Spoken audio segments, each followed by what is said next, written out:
What is going on, everybody? How are you doing? We are just getting started with our week, but we do have some Raptors basketball tonight, and it is a big one. Playing against the Boston Celtics. Celtics without Horford and obviously Robert Williams and Malcolm Brogdon. Raptors remain without Achua and Otto Porter Jr. So it is going to be a big test today. Jayson Tatum has looked like the MVP to start this season. A lot of players have looked really good.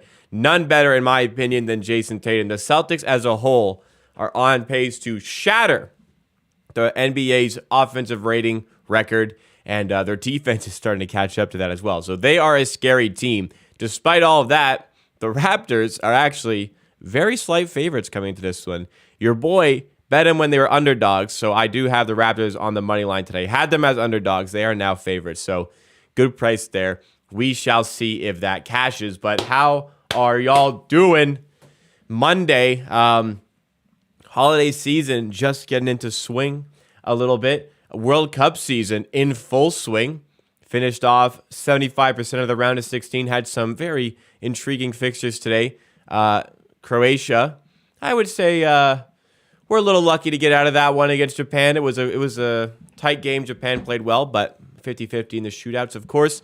On the other hand, Brazil just fucking steamrolled South Korea. My God, that was a demolition derby. But nonetheless, we're out here. How y'all doing? Hope y'all are gonna starting your week well here.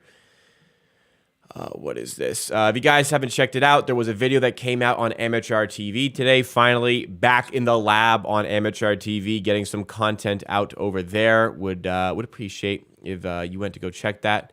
If you care at all. There's a good bet to make. It's two good bets to make. All right, I got to do some betting work right now.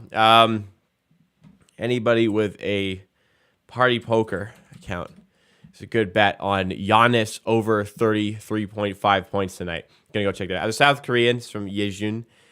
It sucks we haven't reached this far around 16 in a decade. It's been 12 years. You lost to Uruguay last time in 2010. Remember that game well, 2-1. Luis Suarez scored a pretty phenomenal goal to win that. Listen, you came up against probably the best team in the tournament. I respectfully think that you guys achieved your the goal of the tournament, which is to get out of the group stage. It is what it is. You ran into that absolute fucking force of nature that is the resilient team. We'll go through the comments just a second here. Again, I gotta have my betting here. When a good number is out, I have to go get it if I can, and I can right now.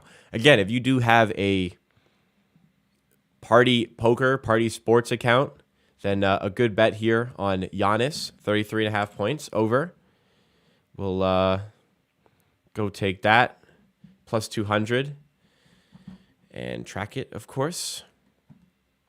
And there's also a good one on Botano. I don't know if you guys have Botano. Botano's a new one, so I don't know if anybody's going to have that. My only issue with Giannis, so his over-under is probably going to be around 31.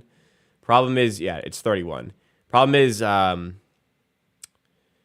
playing the Magic, and if shit gets out of hand, which I expected to against the Magic, then Giannis won't get enough points for this to go over, unfortunately. But we're going to do it anyways.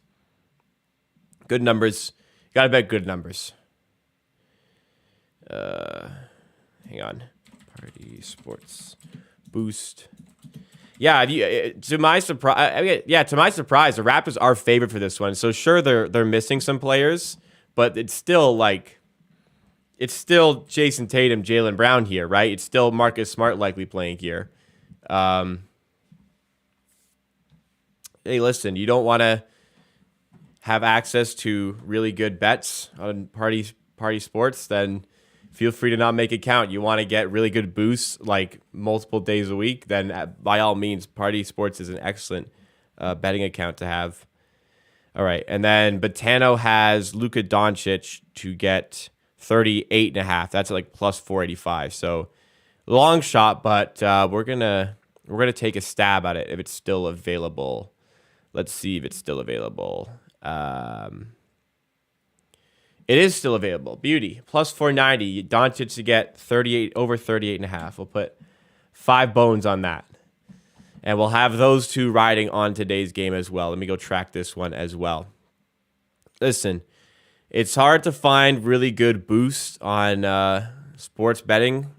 But if you have like 30 different accounts, then whichever account has a good boost, you're always ready to go bet it.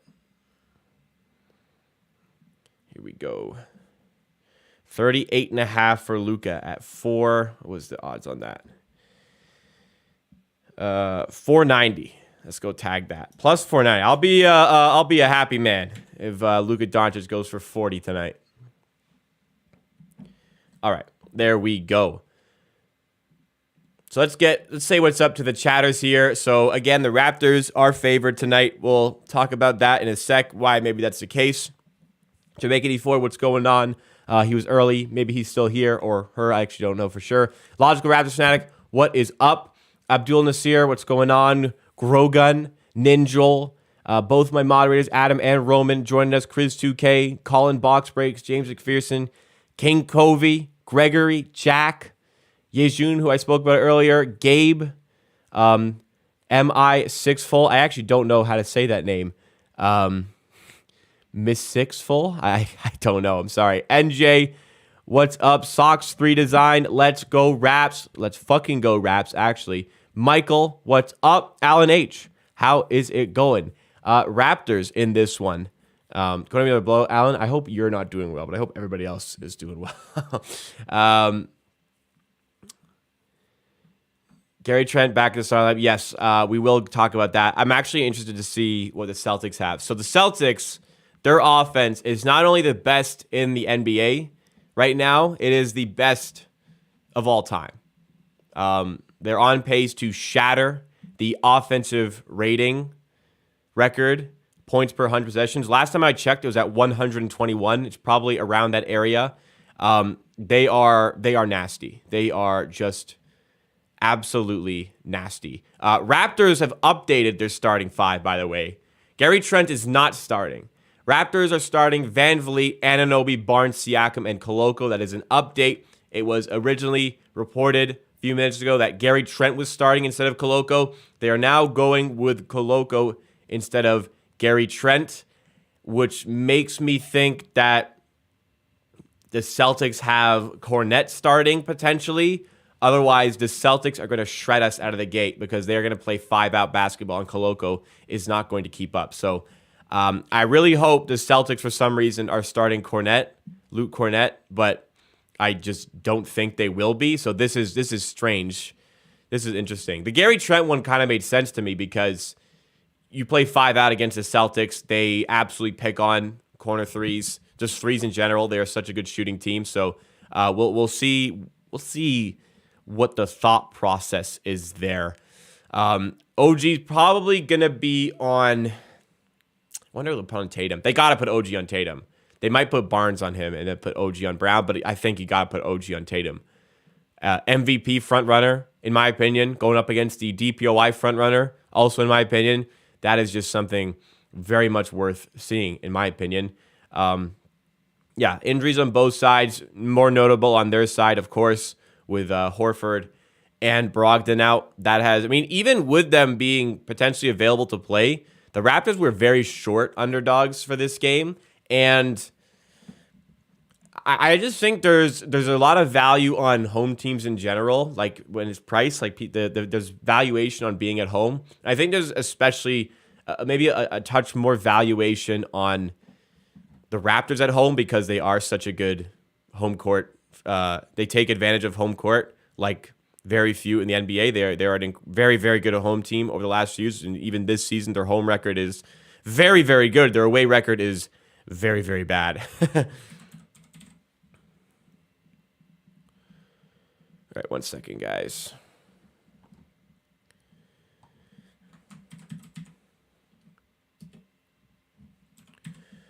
Anyways, we'll go deeper into that in just a second here.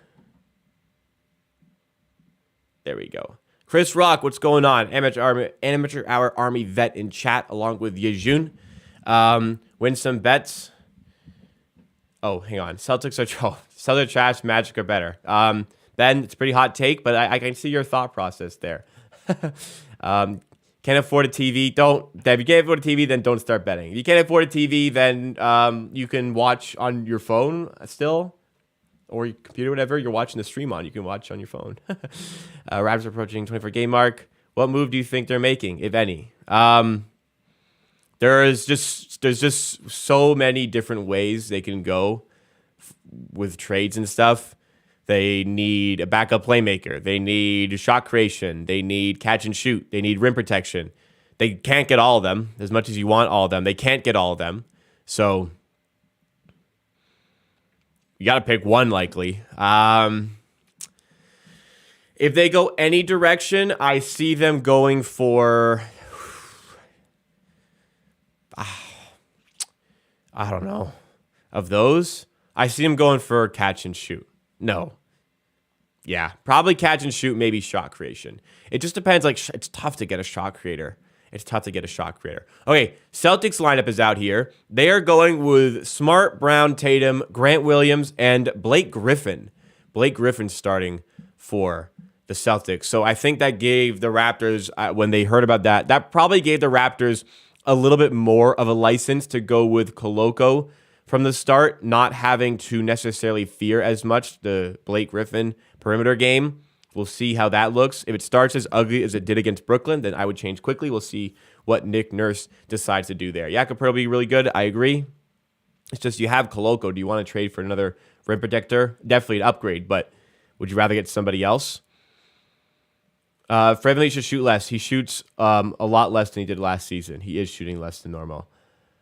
Love to get a backup guard. Yeah, I mean, 10 to 15, that's a tall task to like. You got to think like the Raptors, if they're going to trade for somebody, like this is the thing, I'd love a guy like that. But if the Raptors are going to get somebody like that, they're going to have to give away a first-round pick. If they're giving away a first-round pick, then they have less flexibility in trading like 3 picks to get a superstar, which is what everybody wants to do. So you have to get stuff that helps you right now that also doesn't limit your ability to make big trades down the line in the future.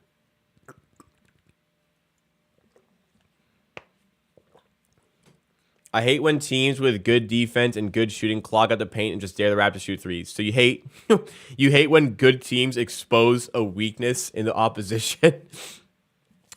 Do you think Lowry to Toronto rumor is possible? Oh, that is a great question. It's so good of a question that I actually made an entire video dedicated to it.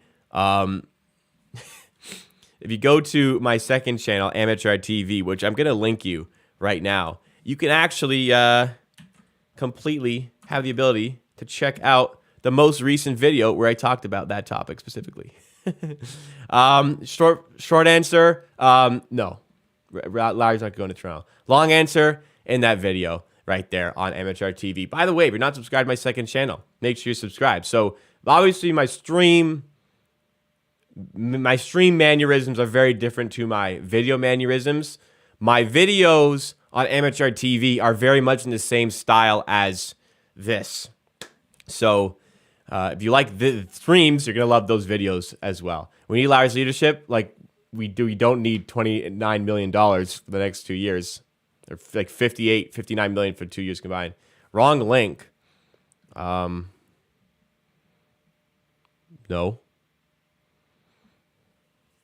Oh. What the hell? It is the wrong link. Why does that link not work? It is the wrong link. What the fuck? It was that's literally the link. Oh, YouTube fucked up with their handles. Oh boy. Well, that's good to know because I have probably been using that link and now I have to change this immediately, by the way. So there's another fucking account that doesn't even fucking use, they don't even post anymore. That what YouTube did is that they've introduced handles and they automatically assigned handles to accounts that are big enough. That account has 1.37 subs, so it automatically got Amateur Hour TV. So I did Amateur Hour TV dot, but I think YouTube is not registering the dot as part of the URL. So I need to now change that channel's URL so that doesn't happen anymore, obviously.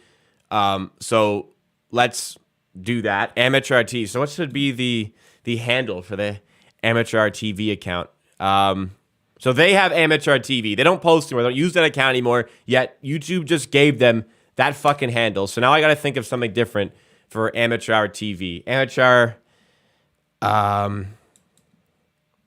2 maybe. Amateur 2 spelt out. That's like I don't want to do that though. Amateur TV 2. How about that? Yeah, we'll go with that. Amateur TV 2. Okay, so now I'm going to go to that channel. And obviously now the fucking handle isn't even there. There you go. Amateur TV 2. I might change the handle again someday, but...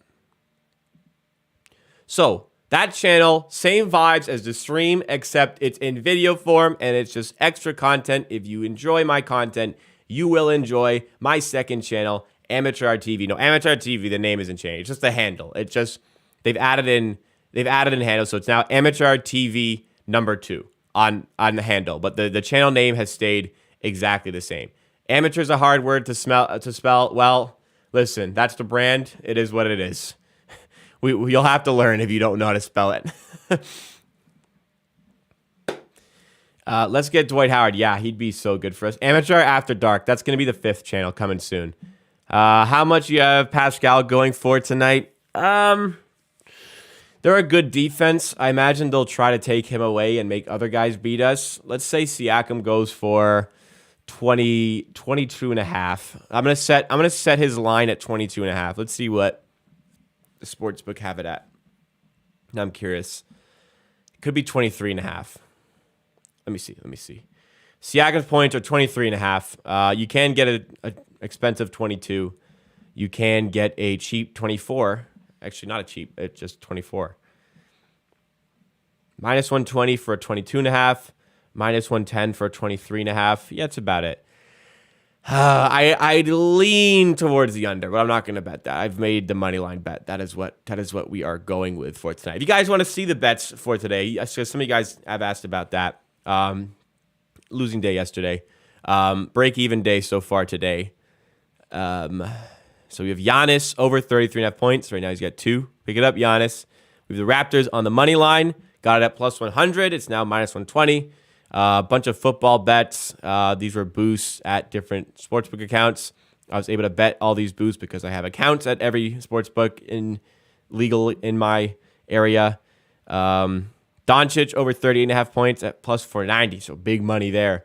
And then tomorrow I have Morocco plus 1, Switzerland plus half. So double chance. That was not a good price. I should have got a better price. Anyways, that's what I am on. Tonight it is the Raptors money line. Last time I had Raptors money line, we got blown out by the Brooklyn Nets. That wasn't very fun at all, was it? Booker equals real MVP. Aiden is the best center, not named Jokic or Embiid. Aiden's been really, really good. I can see the argument for Booker MVP. I would still have Tatum ahead of him, but I can see the reasoning for Booker. I'm not going to disagree. Anthony Davis all of a sudden is in those discussions. Steph Curry is definitely in those discussions as well. Who else? Luka Doncic. I mean, the way he's playing, he has to be there. His team record is obviously going to hurt his case. Giannis is up there in the discussions. Like, there's a lot of guys, man. It's a really, really good season. Amateur After Dark sounds suspiciously sexual. Like, everything After Dark would, for sure. Anthony Davis legit, man. How about AD? 55 points yesterday, 17 rebounds, 22 for 30 shooting. This guy took 30 shots. What is it about Anthony Davis that this guy just said, like, I don't know where this guy's just like, fuck it. I'm the best player on this team now. Like, it just switched overnight for this guy. All of a sudden, he decided he was an MVP caliber player again. When it looked like he was washed and it was a horrible trade. And granted, they got a championship out of it. And, you know, he's good. You just follow my bets. Okay. We'll see how they go. I mean, look, tail at your own discretion. I track him. Anything that's there, I bet personally. So if shit goes south, and a lot of my betting the last week has been a bad week, then please don't come for my neck. If you care about following, All my bets, I track them on Betstamp. Go to betstamp.app on your browser, www.betstamp.app, or you can download the Betstamp app from App Store, Market, or Google, whatever the Play Store is, and go to Find Betters over here, and just search Amateur, and I'll pop up, and you can follow all my bets. I track them publicly. Everything I bet, I put out to the public to see. I'm hiding nothing. Nothing. Even the bad weeks like this week. Russell Westbrook, 6th man of the year. I think, like, there'd be a lot more of a... What's the word? There'd be a lot more of traction on the Russell Westbrook 6th man of the year thing if he wasn't getting paid $40 million. I think because it's, like, not what he's supposed to be doing, that will affect him, even though, like, technically it shouldn't. But he's genuinely going to be within that conversation. The 6th man of the year so far this year, the only two I can really think of, and please add on more, Westbrook definitely should be in that discussion. Ben Mathurin certainly is in that discussion as well. Is there anything else there?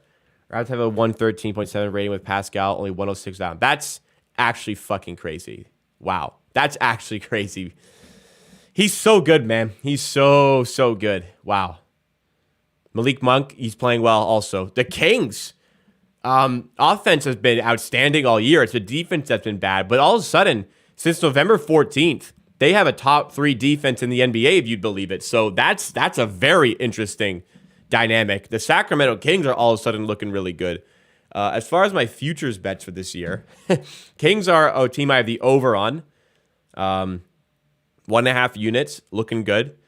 Hawks, 1.5 units on their under on win total, which is like 46. That's looking 50-50. I have the Raptors over on win total, which is looking 50-50. That's 44.5. They should go over that. And the massive 5-unit over I went on because I was so confident in their number was the Detroit Pistons. That is going to be a really, really bad loss because that is going to come nowhere even fucking close to cashing on the Pistons. Unfortunately, they are so fucking bad. Oh, man. Could be a rough year for futures. I have a very small bet on Keegan Murray, Rookie of the Year. Very, like a normal size 1-unit bet on Rudy Gobert, DPOY. Another stinky one. I've had really good success with futures, but not NBA. This year in the NBA, it is not going to be there. We will see. Anyways, Raptors. Enough about me. Let's talk about this Raptors team. Just Killer joining us on Twitch. What's going on? Keep it playing. Wait, I mean, yeah, he's playing fine. It's just Paolo Banchero exists, and if he doesn't exist, then Ben Mathurin exists. So Keegan Murray ain't sniffing that award. Although, you know what? Now that I think about it, last season, for the first time in my memory, the record of the team really came into play. I think the only reason Scottie Barnes went ahead of Evan Mobley in the Rookie of the Year voting was because the Raptors finished ahead of the Cavaliers.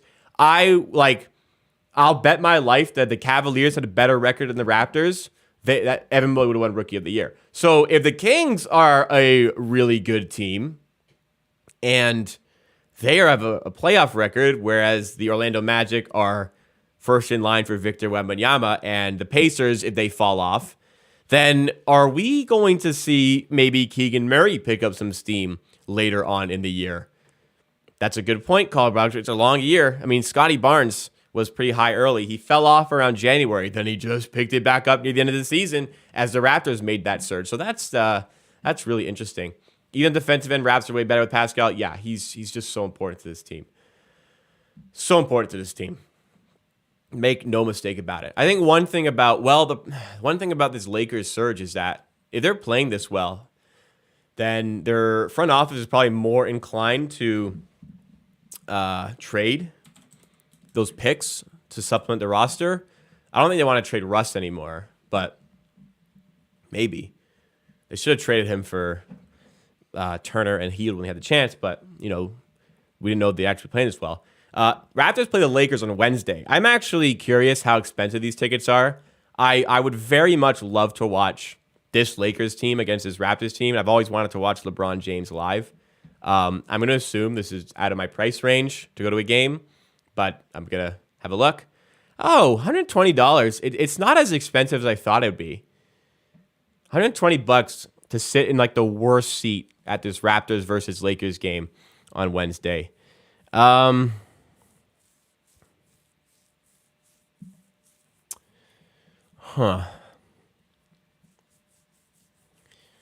What time is the game at?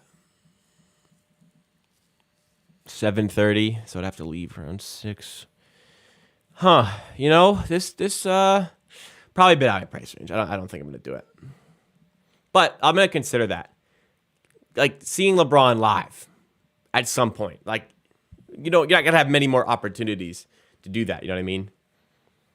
Yeah, you gotta buy 2. That's true. Yeah, you don't just go on your own. But friends, super fan, yeah, just get it easy. Get in there.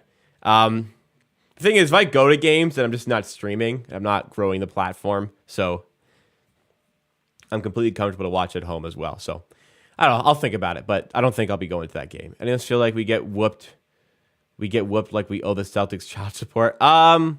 We're favored. I mean, we're favored for a reason. As far as scouting, you can't have a lack of scouting on the Boston Celtics. They're in the Atlantic, just like you. You know you played them a bunch of times this season. So scouting has to be certainly pretty down pat on this team. The Raptors need to, well, I think what could really be our demise here, I think Nick Nurse has to come up with a good game plan. If Tatum, as good as he is, if we over double on him, then the Celtics are just going to pick apart our weak side corners like they always do.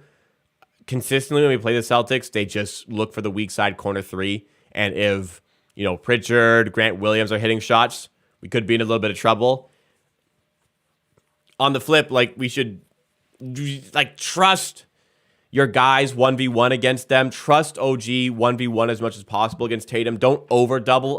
Obviously you got to double, but don't over double on him. Just you cannot allow a high volume of open 3-pointers to them. You will just get absolutely destroyed against them. Do the Raptors play too much defense that it makes them tired on offense? I'm going to answer respectfully. I'm just going to say no. I do not think that's the case.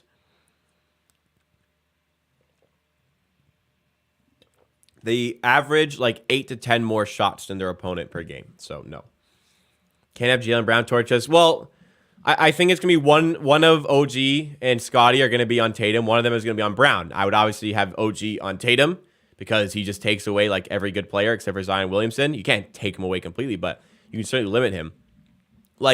Jayson Tatum can score 12 points tonight, and the Celtics could still blow us out because if you just take away Jayson Tatum and make other guys beat you, well, guess what? The Celtics are fucking good, and they're going to be able to do that. Yeah, letting the corners go off would be our absolute demise today. Celtics on back-to-back through customs with Warriors and Suns look ahead. That's an interesting dynamic. I mean, yeah, going through customs has to be a bit of a pain in the ass. I mean, you go to Toronto Pearson. Every time I travel and go to different airports, I'm stunned by. I get off the plane, I get my bag, and I'm like, that's it? I just leave now? Pearson, you have to go through all the customs, and then you got to wait so long for your fucking bags. Other airports, you get there, your bag's waiting for you, grab your bag, and then you just leave. That's it, you just leave. Toronto Pearson ain't like that. And I guess everybody thinks whatever their experiences are normal. So my normal was horrible customs wait times, horrible baggage wait times. So then you go to the U.S. and all of a sudden it's not that. So what I'm saying is the Celtics who come to Toronto Pearson today, they probably have their own private spot, but they still had to go through customs, wouldn't they? Which could be a bit of a pain in the ass for them. They delay the bags on purpose. Well, they delay the bags sometimes on purpose because there's a long lineup for customs and they don't want you. They'd rather you wait in line at, or it's no, what did they want to do? What was I forget what I was going to say. I forget what I read, how they purposely make you wait for things. Oh, I think it's they purposely make you wait longer at customs so that when you get to your bag, it's already like it's a lot quicker there, so you're spending less time waiting for your bag, and you feel for some reason you don't feel as bad about your traveling experience. I don't know, something like that. I talk out of my ass. Don't disregard everything I just said for the last minute. I wish my girl would watch me the same way Sam is watching Kate. I don't know who Sam is. I don't know who Kate is. I don't know who your girlfriend is. Aditya, what's going on? They'd rather you sit on the tarmac than just make the lines longer and longer. I feel like, I don't know. I just think they're slow as shit. I don't know. I'm jokes. I don't even know what I'm talking about. I'm not funny. So look at depth. Ain't nobody forgot about that. This is the best team in the NBA by, I think, a wide margin at the moment. They are a phenomenal team. They are a phenomenal team. But again, Raptors are favored here. They're favored for a reason. If the expectation was they aren't favorites, they're actually favored by 2 points at this point. If the expectation was that the Raptors were not supposed to be this good, then you'd have a bunch of sharp bettors steaming the Celtics spread and money line. You don't have that. The market is settling around the Raptors at -2 here on the spread, -1.5 to -2. So the expectation is this is going to be a close game. Raptors more likely to win than the Celtics by a probably 51 to 49% difference. But a difference on that, 53%. 53% chance the Raptors win, apparently. So no Brogdon, who's been really good for them. No Horford, who's an important player, especially on defense and on the glass, where the Raptors thrive off the glass. And the Raptors are at home, where they have a very, very good record.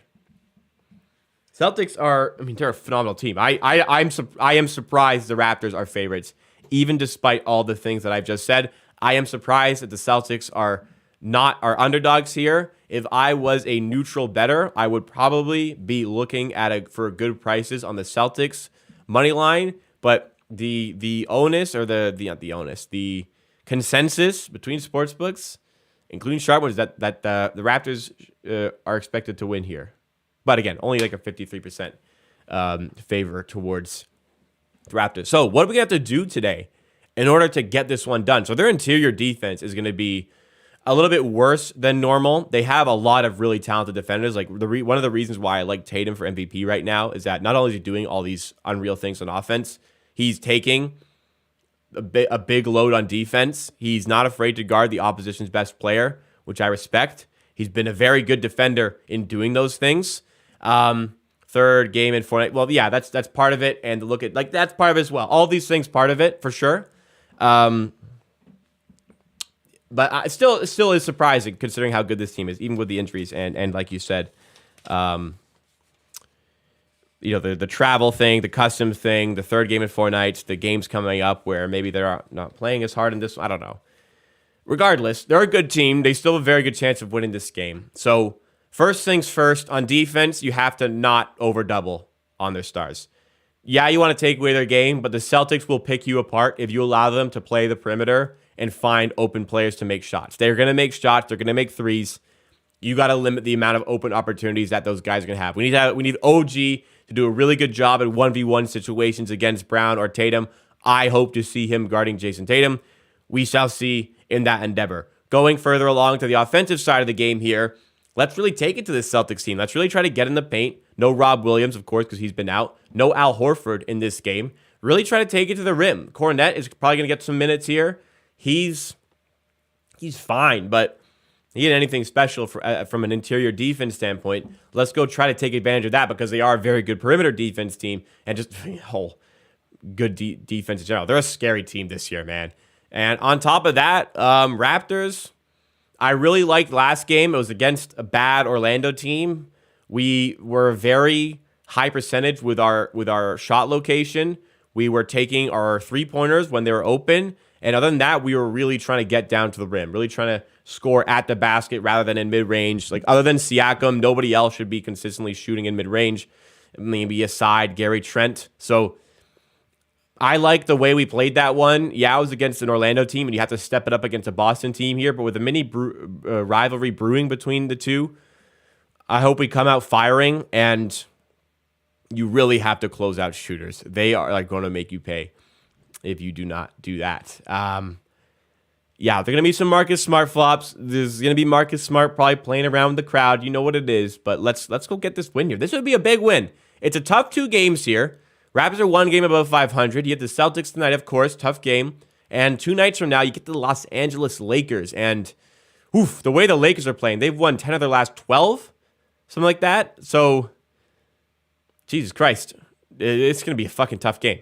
That one as well. After that, you get the Magic twice. But this win would give us some nice momentum going into the rest of the week. Celtics, their starting was Smart, Brown, Tatum, Williams, Grant, and Griffin. Raptors going with VanVleet, Barnes, Anunoby, Siakam, and Christian Koloko. So it was reported earlier that it would be Gary Trent starting instead of Koloko, but that was amended and changed to Koloko from the start. We'll see what Nick Nurse is scheming as far as that goes. I'm not really sure what the thought process was there, but again, we shall see as it comes to that player. Starting lineup, I'm just a little bit concerned about the Celtics perimeter offense picking on Koloko early. I think they'll see what Brooklyn did and try to replicate that today because it was bad. Let's see. I'll remind everybody, Raptors are favored right now. They are favored to win this game. So let's not admit defeat before we get there. Tom doesn't see it going well. I'm ready to see it all play out. This is a good test. The Raptors want to be one of the better teams in the Eastern Conference. You got to show it in games like this against the Celtics at home. They seem to have had our number the last few years. Let's go grab a win today. Brandon Taylor, what's up? What's up, everybody in chat? Thank you so much for joining me tonight. Monday night Raptors basketball. I'm missing out on football for this, but you got to do it. Raptors game day. I can watch football after this. I'll watch football at 10 when the stream is done. In the meantime, here we go. Koloko versus Griffin on the jump ball. We are ready to get going here. Come on. Big win alert. I fucking hate Boston. Let's beat these guys. Koloko wins the jump, and the Raptors will get us started. Can you hit a little rich flex? I don't even know what that means. I'm sorry. Hey, don't thank me. I thank you guys every day for allowing me to do this kind of stuff. Nice pass inside to Barnes, who gets fouled. Fred with the pass to Barnes. He's fouled. He's going to head to the line here. Barnes, much improved last game. It looked really good. It's against the Magic, but did look really good. Seemed to have taken a good step in the right direction. Distant Q on Twitch says football snore. Listen, you don't like it? Don't watch it. I'm watching it. Barnes' first free throw is no good there. Barnes, his second ever NBA game, he put up 26 points, something like that, or 25 against the Celtics. So yeah, his breakout game was really that one. Barnes misses both free throws to start the game. So not a confident start from Scottie, who is immediately guarding Jayson Tatum. So it is Barnes on Tatum, OG on Brown. Here is Jaylen Brown, by the way, in the paint, going up, and he's blocked by OG. Making a statement first possession. Fred VanVleet out to Siakam for 3 over Smart, and that is good. Raptors with a block, and Siakam with a 3 on the other end. Siakam with a positive start here. He's going to be huge if the Raptors are going to come up with a line here. Celtics are 8-3 on the road. They're just so good. They just win every game. Brown steps inside a little bit too easily and puts in the mid-range shot there. 3-2 Raptors early on. Barnes, forward pass, and it's turned over. Barnes, 2 missed free throws and a turnover in the first 62 seconds of this game. So not the most confident start, but hopefully the performance of last game rubs off a little bit into this game because everybody is going to be vital for tonight. Smart, off the screen, gets switched on to OG. Now Blake Griffin on the outside. Not a lot of respect being paid to Griffin on the outside. And on the inside, no respect either. But listen, if you give anybody a wide open layup, they're going to score. And that's what Blake Griffin did after the Raptors overhelped with Koloko.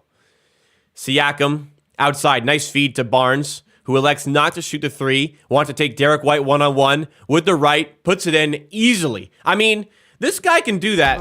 He needs to always pick on those matchups. He just doesn't pick up doesn't take advantage of those matchups often enough. OG almost gets to steal. Instead, Brown for 3. It's short. Rebound Koloko. But great job by Barnes. Had the open 3. Decides to take his mismatch. takes it confidently, and that's an easy bucket for him. That's barbecue chicken, man. Just keep doing that. OG going right at Griffin. Nice move off. Ooh, with the body. Blake Griffin not strong enough on the inside, and OG puts in the easy 2. OG looking like an all-star in the last few weeks. We'll see if he can continue that push for a position over there.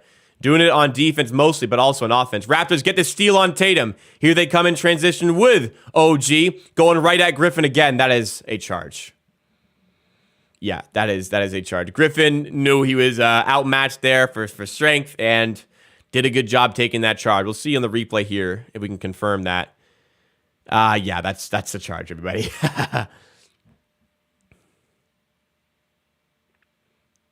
That's a charge. I mean, come on. He's like maybe slightly leaning, but I don't. That's the right call in my opinion. All right, 7-4 for the Raptors. You don't want to challenge this early either, and then you probably wouldn't even win that. Derek White in the corner to Blake Griffin for 3, no good. Rebound out to Derek White, so we got a box out there. Fred left a little bit early. Was it Fred?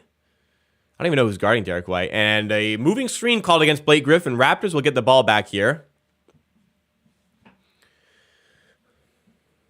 We got Adam in the Twitch chat as well. He's on both. Man,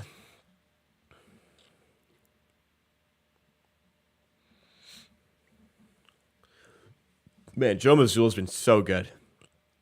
He has ignited this offense to a different level. Fred off a screen for 3 early in the shot clock. No good. I don't love that shot. You know what I mean? Jayson Tatum driving inside. Layup is no good. Rebound by Griffin, who's fouled by Koloko.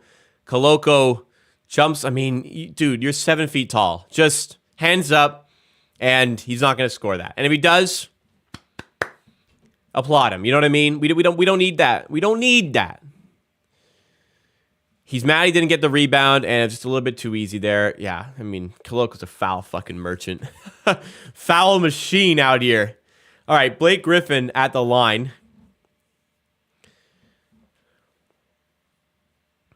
Barnes, you got the steal. Nice job there. Blake Griffin the line hits the first one. Second one coming up here. Raptors with a positive start on both ends of the floor here. Really, really early. 8:53 to go in the first quarter. Blake Griffin the line for his second one. And that is no good. Rebound by Siakam. 2 and 5. Nice job, man. 7-5 Raptors. Van Vliet taking it over half court. Van Vliet subject to scrutiny in the last few years, to be honest. Barnes for 3 in the corner, and Scottie Barnes has an early 5 points for the Raptors. After starting the game with 2 missed free throws and a steal, he's got a nice isolation bucket against Derek White, and now a corner 3. Brown past some contact, puts it up and puts it through. Jaylen Brown responds there. It's 10-7 for Toronto. Siakam up top, defended by Brown. Hands off. No, he doesn't. Calls off the handoff. Now hands it off to Van Vliet. Koloko. Handoff to Siakam. Siakam one-on-one with Smart. Gets a screen. 5 in the shot clock. Siakam going to have to come up with some magic. Step back in mid-range. Fade away. No good. It's tipped out of bounds. It is Raptor ball after Koloko does some good work there on the glass. Blake Griffin will tip it out of bounds. And the Raptors will have a fresh 14 on the shot clock here to try and get a shot off. And, yep, that was the correct call by the ref. Great job by the officiators over there. Blake Griffin over 5 threes, over 6. That's honestly not a horrible bet. The threes part. I would have to see the number on it, but that doesn't seem like it'd be horrible. If it's like plus money.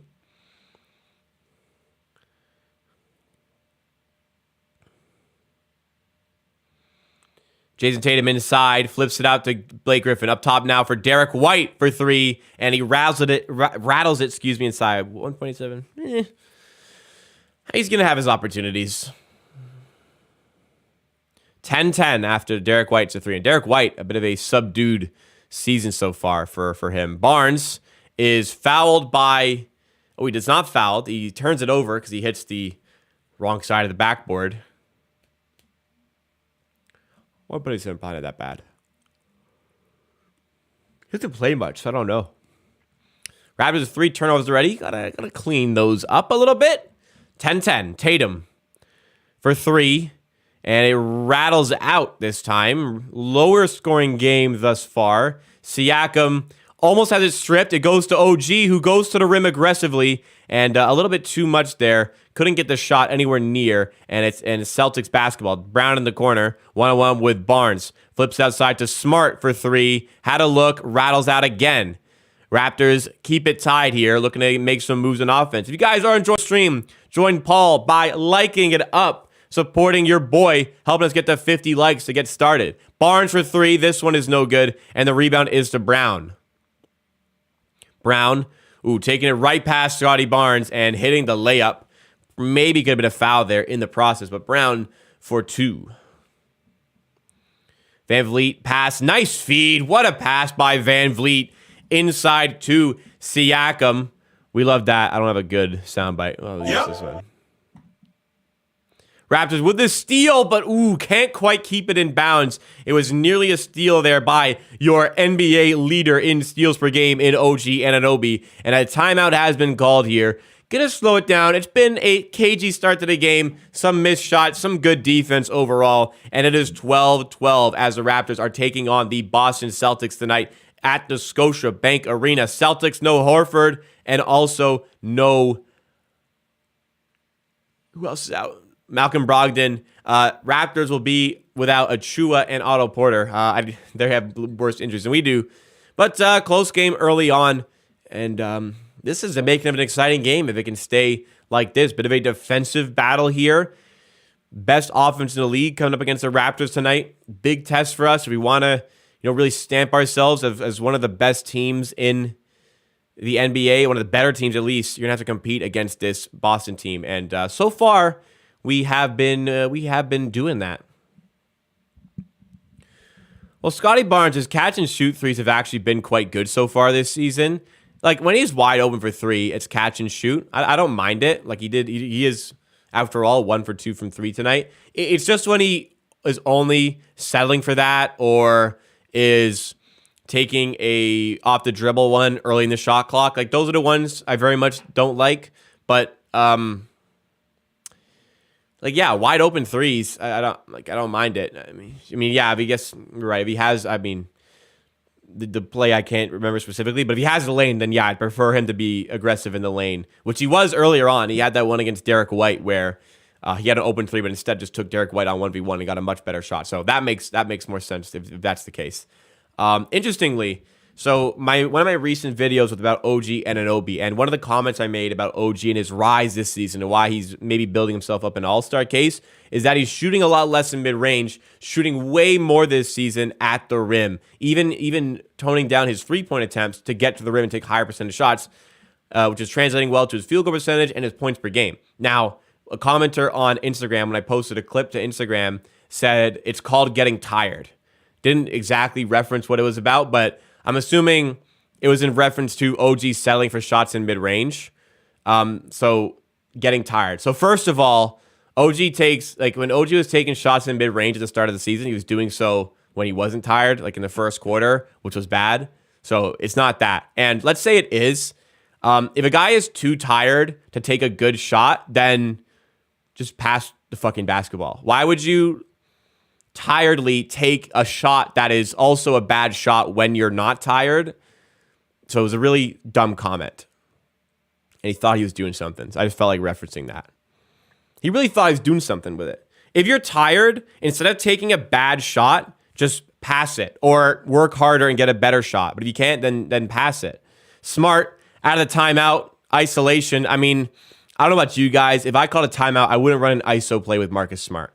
Anyways, OG open for 3 here, and it doesn't go. Rebound by Grant Williams. Raptors in a little bit of a cold pocket on offense at the moment, but so are the Celtics, so it's okay. But let's see if they change that here with Brown, defended by Siakam. Now Smart.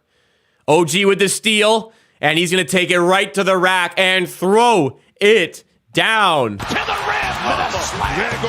OG, the steal leader, takes that cookie, throws it down. Hauser inside, outside now to Smart in the corner. Drives in. He flips it out to Hauser. He can shoot. Misses the three there. Long rebound, but Fred hauls it in. And here come the Raps on offense again with Siakam, defended by Grant Williams. Taking him one-on-one. Siakam step back in mid-range. Leaves it a little bit short there. 14-12. Good matchup there for the Raptors, or for Siakam specifically, but he just couldn't get it going. Brown inside for Griffin. Nice defense by Koloko, but Griffin makes the tough bucket. Listen, you make a good play on defense, he still makes a shot. That's fine. You're doing your job. He's not going to hit that every time. Van Vliet layup is no good. Gets his own miss, and he puts it up, and he puts it in just inside the paint. 16-14 there. Fred Van Vliet, of players who have taken at least 200 drives to the rim, has the single worst field goal percentage in the NBA of those applicable players. So that is a concerning part. Fred on drives this season is shooting 35%. Yes, 35. So very bad. And that tells me that, number one, Fred needs to be better at doing those things. Number two, he needs to do them less. And number three, he needs to recognize better when to not do those things and not drive to the rim. Hauser with the foul there on Siakam. Pascal is going to head to the line here. So people ask about the field goal percentages for Fred. A lot of it is just he's shooting a lot from three, but a lot of it is like he has a pretty bad at the rim rate in terms of his shooting percentage. It's because for me with Fred, I think a lot of the times he's biting a bit more than he can chew in those spots. He's small. There's big guys there. Pretty simple. It's not as bad as it used to be in terms of like when he's actually taking them. I think he takes them on way less already, but I just think he needs to be a bit smarter when he's doing it. Although sometimes, admittedly, like it's late in the shot clock, he's just getting to the rim and trying to get a shot up. But even despite that, being the worst in the league amongst applicable players is a bad look. Luke, what's going on, buddy? Some amateur takes. Yeah, just keep watching. You'll find plenty of them. Yeah, Fred's finishing inside needs work. I mean, mostly it's his size, but know your role. So Siakam missed that first free throw. Second one coming up over here, taking his time. Second free throw is good. Raptors 1 for 4 from the line, it seems, so far today, after Scottie goes 0 for 2 to start the game. Up by 1 here against the fearsome Boston Celtics. Smart to Brown, lobs it up to Cornette, who throws it down. Cornette having a pretty good year. Really rising out of the G League last season and proving to be an interesting role player for the Celtics in the regular season. Couple of glizzies for the live betting fuel. Well, enjoy. I got a bunch down on Monday Night Football. We'll see how that plays out. We got the Raptors money line here, and if Fred wants to hit those elbow J's consistently, then we could have some success in the money line. 19-18 for the Raptors. Hauser for 3, contested by Trent. Good closeout there. Nice rebound by Boucher. My halftime lock, I don't live bet really, so I don't have any. Live betting's not my thing. Unless I'm bored and want some action. Smart to the rim, Euro step, and no good, but a foul called against Young. That was not a foul. That was not a foul. I think I can spell Antetokounmpo first try. Yeah, I taught myself how to spell it. And you could hear me typing there. That was a terrible call. I don't know what they're calling there. Marcus Smart, man. How does he... He missed the first free throw. I mean, ball don't lie. But you can't keep getting away with it. How do refs like know of this guy and still just give him all these shite calls? Need Scottie 10 boards, 1 OG 3-pointer. You'll be very unlucky not to get that 3-pointer from OG. 10 boards from Scottie. We'll see what mood he's in tonight. Raptors on the floor. Fred, Gary, Thad, Pascal, and Boucher. Fouls called on Grant Williams there. Siakam got fouled. Side out for the Raptors, but a timeout has been called with the Raptors up by 1 in the first quarter. Time left in the first is, I don't know, 3 minutes exactly to go with the Raptors up by 1. In the first, as always, we'll give my thoughts and we'll go through the box score. We'll go through the team stats. see how everything is playing out. But so far, defense has looked good. We're really focusing on getting those stops, making life difficult for them. No real easy buckets thus far. Offensively, playing fine, getting good looks. Just got to finish some of those 3-pointers, and we're gonna be in business. We're gonna be in business. Smartest legendary flop badge. I mean, yeah. Listen, he gets away with it. It's a guy you'd love to have on your team, but you hate not to. You hate him when he's on your team. You love him when he's on your team type of guy. Fred under 18.5. Fred, I feel like Fred's overs have been inflated in some games. Like, I feel like he's typically, 15 to 18. Then there's like games he gets like 30. Under 18.5 against the Celtics where he's in tough all game. Not horrible look, in my opinion. And listen, I bet Raptors under sometimes. I don't like doing it, but if there's a really good number on a Raptors under, then I don't ignore it just because it's a Raptors player. You know what I mean? Boston's just tired. I mean, maybe, but you can only play what's here. Like, sorry. You have a game today. I know it's your third game in 4 days, and you had to go through Toronto Pearson Customs, which were probably absolute hell, but you got to play. You got to play. Let's see. I mean, they're only down by 1. Long game to go, but they're only down by 1.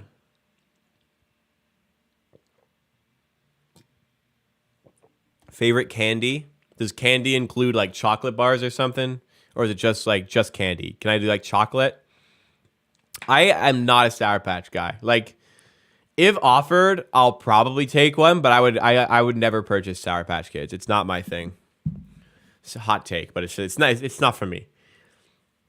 Candy. I mean, I'm more like chocolate guy than candy. I don't have a lot of candy. I have a lot of chocolate. Candy. I'll do like super accessible ones, like Kit Kat. There's a British chocolate bar called Yorkie. That's my favorite, and I'm a big M&M's guy. Big M&M's guy. When I was in New York City a few weeks ago, I went to this massive M&M store. It was wonderful. Gummy bears are good too. All right, out of the timeout, Gary Trent sidestep and almost loses it, but gets it to Fred instead. Maltesers are fine. Fred in the paint, step back. Yeah, see those. Okay, late in the shot clock, so not his fault, but Fred got blocked there. Again, late in the shot clock, you can't blame him at all for that. Cornette, handoff to Hauser. Grant Williams open for 3 off the screen and doesn't make any mistake there. 21-19 for the Celtics on that Grant Williams 3. Raptors looking to respond with Trent. Kick out and kickball. Raptors side out, 16 on the shot clock. If I had to pick like a favorite actual candy, I don't know. I can't even think of what my favorite would be.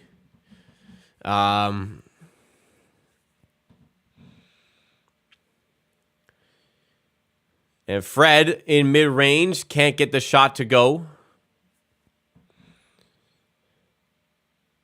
He's been open for a few of these.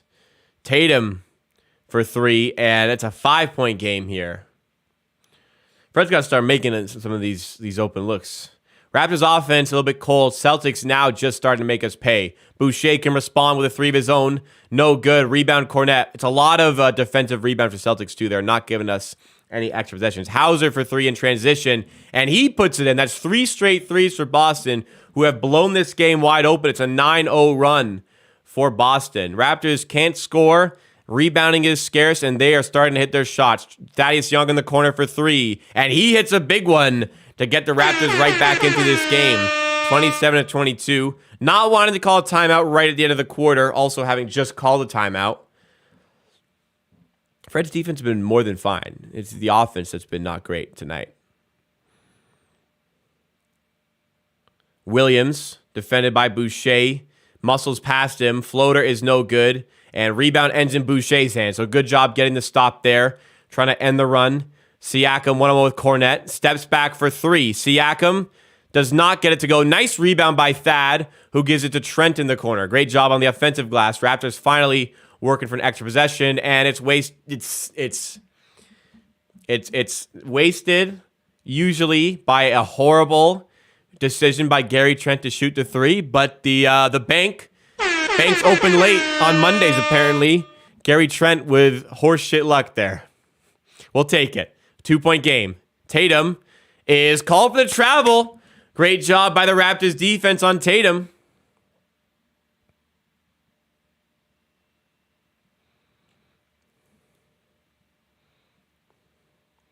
That was such a bad shot. Why the hell did he shoot that? That was... All right, well... VanVleet checking out. 2 of 8 to start the game. Obviously, we need better from him. Defense, though, has looked more than solid for this team. 27 of 25 for the Raptors.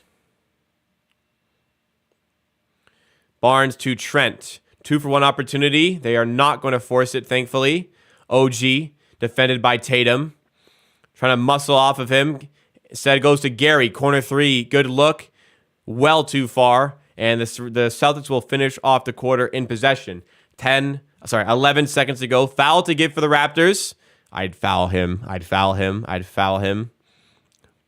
And it leaves Sam Hauser wide open for 3. And we're lucky that he does not make it. Nice rebound there to eliminate the possibility of any other buckets. And the Raptors will finish off the quarter down by 2. So got a little bit out of hand with that quick 9-0 run, but the Raptors are right back into things here. 27-25. So let's talk about what we saw from the game so far. Defense have been fine. It's just a couple possessions in a row. You give them open threes, and the Celtics are, they're good enough to make you pay on those. Overall, doing a pretty good job on Tatum. Doing a pretty good job. I think we're doing fine on Jaylen Brown, though he has 6 points already. Overall, I think it's been fine from an offensive and defensive perspective. Offense, we needed a late little flurry there, but we're getting good looks. It's, for me, going to have to be getting some more... actually hitting our shots here and just lean on Pascal a little bit more. Fred taking 8 shots here. Some of these had to take, some of these been open, but, let Siakam take those shots. I'd rather wind down a shot clock with the ball in Pascal's hands. And, we'll go to the box score to kind of verify all this stuff. So, Celtics side of things, look, you're limiting Tatum to just 3 shots. He hits 1. That's fine for me. We'll see how that changes. 2 turnovers as well for Tatum. Jaylen Brown's 3 for 5. Yeah, maybe we could clean up a little bit here, but it's a little too early to tell on anything here. Nobody really breaking out for them. Just a bunch of consistency here. A lot of guys with 1 bucket. You go to the Raptors side. Siakam's 2 for 5.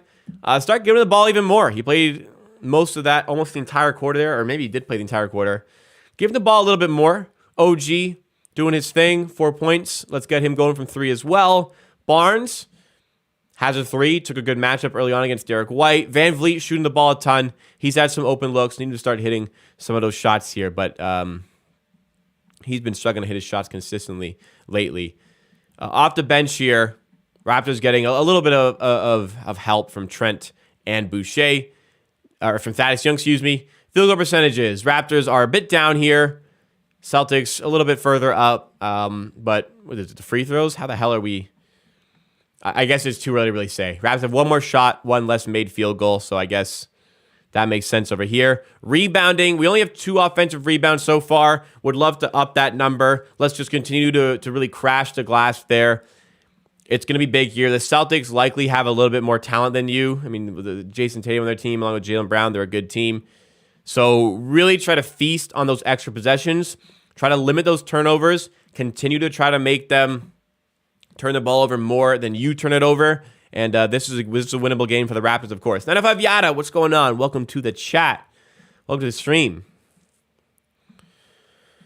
Too early to tell on any bets. You're only a quarter in. There's so much game to go. OG with this steal. Cornet, you can't be doing that. And OG flies up and throws it down. Mama, there goes that man. OG with his second steal of the game. Celtics try to respond with a Derek White 3. It doesn't go.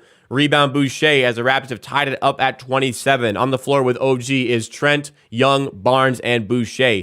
Big lineup on the floor. OG throws it off the glass, and it doesn't go. Rebound by Cornet there. Here come the Celtics in transition with Hauser. Nice move inside, and nice take, honestly. Sam Hauser lays it in on the reverse. Barnes. Ball handling for the Raptors. Gives it to OG. I just very much don't like not staggering Van Vliet and Siakam. I think one of those two should always be on the floor. Barnes going to the rim, and a blocking foul is called, and one. Scottie Barnes with the and one. He's going to be heading to the line here. And he bets Raptors money line has been hit. That's the only notable one, really. Got a good price. They were underdogs this morning when I bet them. They were favorites when market closed, so good number on them. What was I talking about? Yeah, just the ball handling creation. I would always like to have one of Siakam, Van Vliet on the floor. I guess they like playing them together, but I mean they play enough minutes where there shouldn't be that much time where they're not. So I would do that. Mr. Chua, hopefully he's back soon, man. He'd be a good piece to have. Derek White inside. He kicks it out to Grant Williams. Corner three is wide open. Misses the three, but Cornette gets the rebound, and he's fouled and won. So Raptors bailed out by the fact that Grant Williams missed that open three, but bounces just that extra time on the rim, and the 7-foot Cornette takes advantage there. OG almost got that. OG stealing everything. Huh.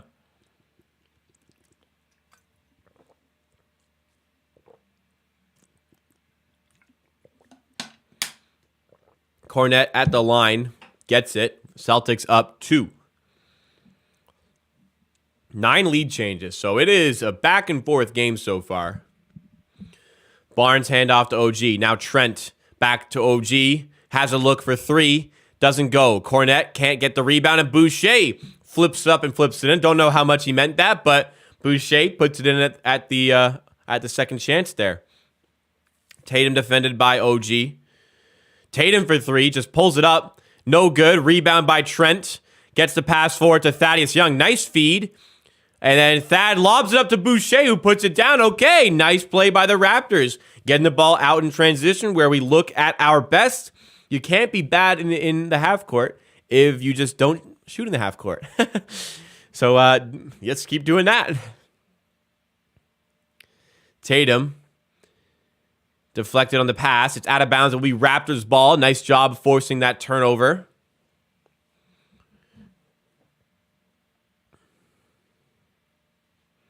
It was, Celtics just kind of that Boucher streak inside. Not great there by them. Trent now. Lineup working well here for the moment. Trent with the right, and he's fouled by Hauser. Trent is going to head to the line here, looking for 2. Yeah, Raptors look up for the occasion here on both ends of the floor. Floort. Both ends of the floor. Whatever Nick Nurse has done to dial them in, it's working so far, but I mean, things can change in an instant in the modern NBA, so got to keep the energy levels very, very high throughout the 48 minutes. Trent at the line, misses the first free throw. Raptors are 2 for 6 from the line at the moment, which is bad. Let's make this one, Gary, please. Trent on the second free throw is money. Yeah, we'll take that. I would like another guard to back up Fred, but we'll see. How much money does Fred want? Who can we get that's a little cheaper? I don't know. You do realize who we are, right? Marcus Smart slashes him, gets it in. It ain't just getting somebody else. The Raptors' best free agent signing of all time might actually be Otto Porter Jr. So if you lose an asset, you can't just replace them in free agency. Anunoby in the paint, kicks it out to Boucher, gets it back, goes up with the right, and he's fouled by Cornette. He almost gets the and one. It just rims out, but Boucher heading to the line for 2. What's Fred going to get in free agency? Maybe sign and trade. I mean, if a team wants Fred, they're just going to pay him. Fred's probably going to get high 20s quickly. I don't know if this is in reference to replacing Van Vliet. If we get Emmanuel quickly to replace Van Vliet, we're not going to be a good team. Was Antonio Davis a free agent? Then probably go with that one then. I didn't know he's a free agent. But okay, my point is the best free agent signing in the last decade is Otto Porter Jr. So we can't exactly just expect to replace somebody there. Thoughts on playing the Lakers with AD's recent play?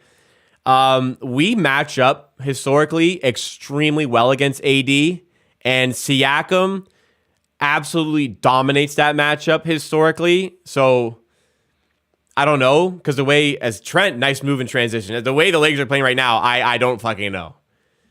It's gonna be difficult, but we do match up really well against AD, and Siakam matches up really well against the Lakers in recent years, surprisingly. Turkoglu, I'm sorry, did you not watch him in a Raptors uniform?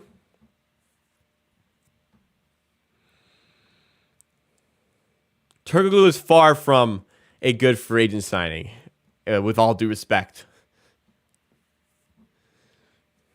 Of course. OG mid-range, no good. Nice rebound by Boucher. Boucher can't put it in, but Boucher is feeling up to the task tonight. Williams for three in transition, no good. Raptors have nobody back. Tatum, easy rebound, and that's just no hustle. That's a play that pisses me off, because if Raptors run back there, they get that rebound, and they eliminate those 2 points. Just a simple running back there. Fred looking like he's about to come back in for the Raptors. So what my point is, as Barnes misses the three, nice rebound by Thad. Why did he throw it like that? And then Tatum tries to, what the fuck is going on? A big mess of a play. It ends up with Trent. Getting fouled at the rim. Bo Cruz be top 5. Yeah, we'll see. My point is that if the Raptors lose an asset to free agency, they don't just replace them. Asset retention is essential to the success of this franchise. Like you saw Serge Ibaka and Scottie and Marc Gasol leaving free agency, and that void arguably still has not been filled. So losing talented players, we're not a big market that can just replace them right away. So that's something to consider when these guys are going to free agency. Another consideration is that if we don't pay them, somebody else will give them the money that they want, because they recognize like a guy like Fred is a very, very good player.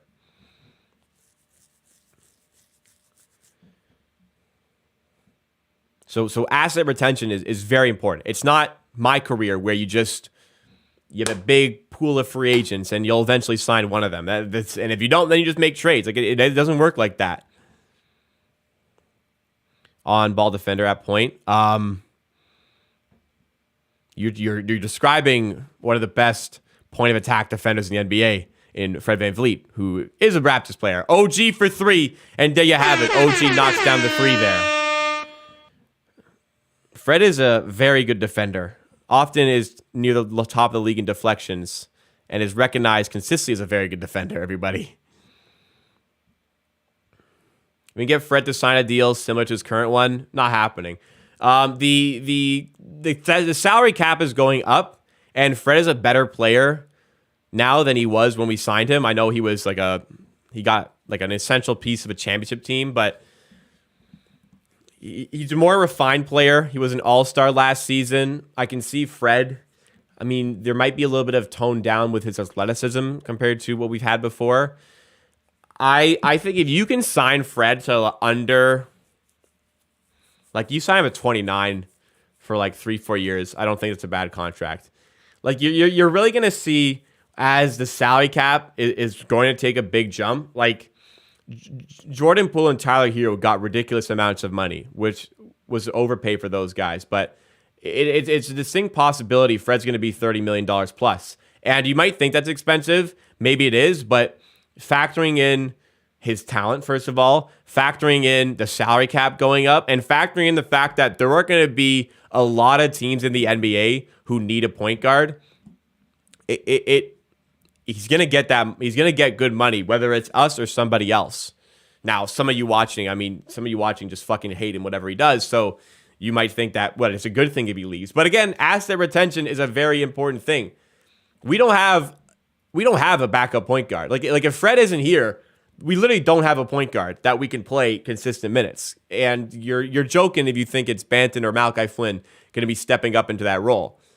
If you lose Fred, you don't just sign a different guy. That's just not how. That's just not what happens. That's just not how we've ever been able to operate as a franchise. So I would be quite surprised if Fred did not start next season in a Raptors uniform. As far as Gary Trent, I think it's more probable that he's gone. But at the very least, Fred, it's an excellent defender on top of everything. So there's definitely going to be some questions about his field goal percentages, and I think warranted, especially this season. But very, very good defender. Was an all-star last season, largely in part to the way he was playing offense. And sure, that's a whole year ago at this point, but he's still a good offensive player. Maybe in a little bit of a rut for shooting at the moment, but the Raptors prioritize defense, and he's a very, very good defender, often near the top of the league in deflections. And just as far as point of attack defenders go, he's one of the better ones in the NBA. So it's not a player that we can afford to let go. It really isn't a player we can afford to let go. And he's going to be getting probably around $30 million. Salary cap's going up. If we don't pay him, somebody else will.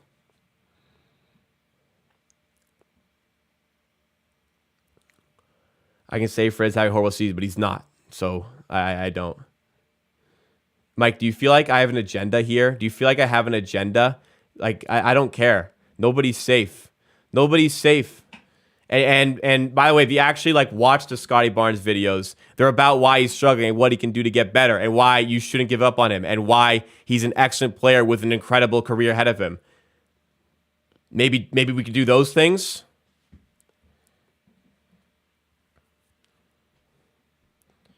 Assume we'll lose Fred or Trent. I don't know if we can keep both. I'm not sure. We'll see. I mean, again, it's just hard to retain assets. It's not hard. Retaining assets is important. Yeah, if you guys are curious, I have no agenda. I'm not defending any player because I want to defend them. Whatever. I want the team to win. And I say whatever the fuck I feel. I don't leave things out. I don't embellish. I don't lie for an agenda. I just say what's on my mind about this team. If you got an issue with that, I mean, I don't really care. You can unsubscribe, no problem. What's your ideal Gary Trent trade? Jeez, I don't even know.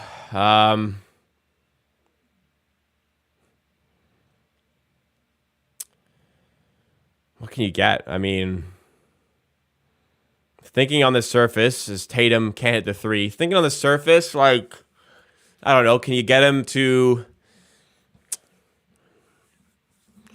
Can you get Tyus Jones and Jakob Poeltl for him or something? I don't know. I don't think so, but I am born and raised in Southern Ontario. Telling me about a guy's stats, I don't look at them all the time. It's a strange assumption. Siakam mid-range got it to go. Mike was definitely one of the guys that was begging the Raptors to trade Siakam this time last year because he had a slow start to the season.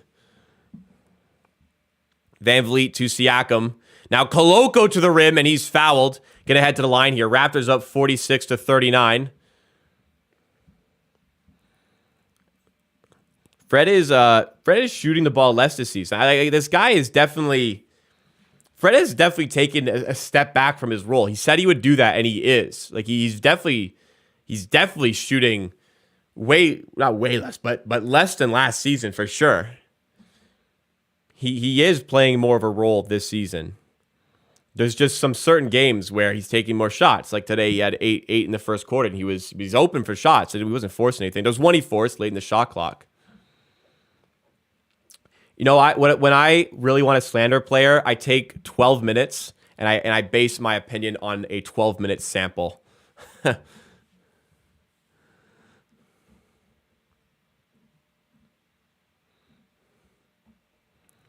Listen, I'm done arguing. I don't slander guys just for the sake of it. And I don't beg Raptors to trade a guy just because he's not playing as well as he should be playing. Because there are very good players on our team that have very good futures ahead of them. So having them on our team is better than not having them on our team. Just because a guy is struggling doesn't mean he's a bad player. Griffin down low, defended by Koloko. And Blake Griffin with a tough shot. It was good defense there, but tough bucket goes. Raptors run a 10-1 run there, but Celtics cut into that there. 1.6 less threes, 0.5 less twos. There you go. He's shooting less. Van Vliet out to OG. Above the break 3. No good this time. Try to trade for... I don't think you're trading for Alvarado. And also, Fred is way better than Jose Alvarado. I don't think you guys recognize how bad our floor spacing is if we don't have Fred. 49 to 43 now. Ambassador Quan, what's going on? Fred is a big reason why we have the floor spacing that we do. Because there's not enough three-point shooting on this team. We know that. So taking away your best three-point shooter would make it even worse. We're already clogged. We're already not a good three-point shooting team. Trading your best one getting rid of your best one is not very good. Oh, nice feed from Barnes to Koloko, who throws it down at the rim. There goes that man. Joe Harris for Trent. You guys have to be joking sometimes. All right. Makes any team better, bro. Yes. Agreed. Most teams better. Definitely ones who need any sort of point guard. All right. Another bucket there for Brown.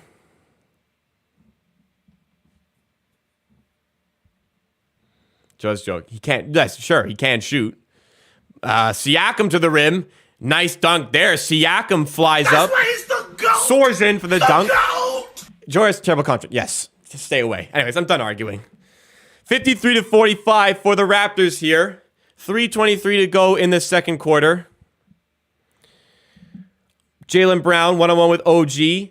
OG staying with him past the screen. Excellent defense here. Can he get the stop? Smothered on the mid-range shot. What a great play by OG. But on the other end, Grant Williams falls over, and he's tested to have traveled. Is a turnover there. Grant Williams is upset. Refs don't give a shit. Raptor basketball. Siakam soars in there. Man, Blake Griffin didn't want any of that shit. Fournette's playing. That's tough.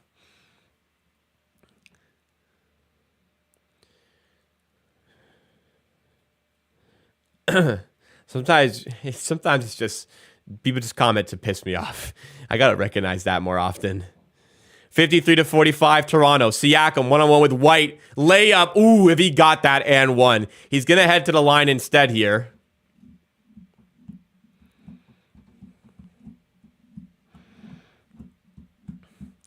People get shots. Everybody's shooting too much. Thinks a star. People aren't getting enough shots. This guy's a ball hog. He doesn't pass the ball. Get this guy involved more. It's just we can't be happy with the Raptors beating the almighty Boston Celtics here, 53 to 45. Celtics on the season 19-5. Yes, they're missing some guys tonight, but the Celtics playing them really well defensively, really doing a good job of limiting the high-quality opportunities for both Jayson Tatum and Jaylen Brown. Now, they're good players. They both have 8 points here tonight. Limiting their quality opportunities, doing so while also not giving up a ton of open threes, which is great to see. Nurse really understanding not to overhelp and overdouble these guys.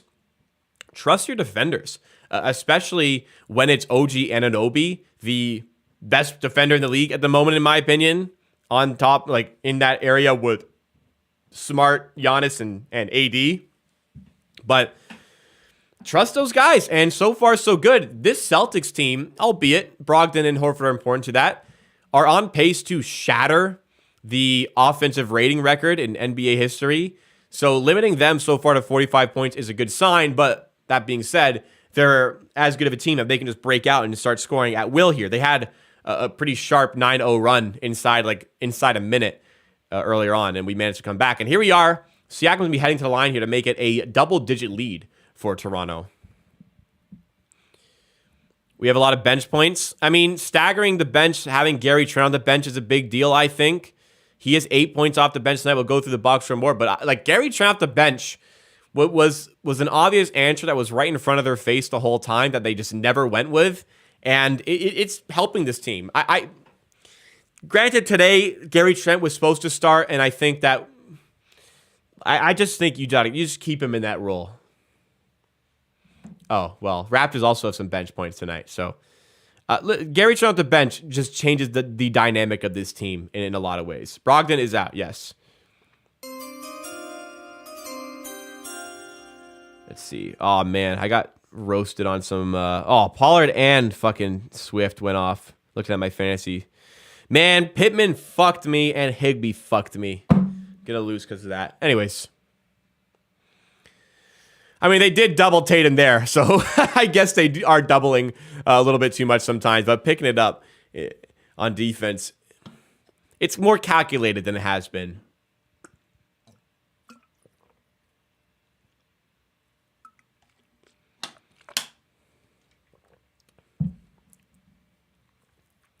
Siakam at the line here, shooting 2, make it a 10-point game. First free throw is good.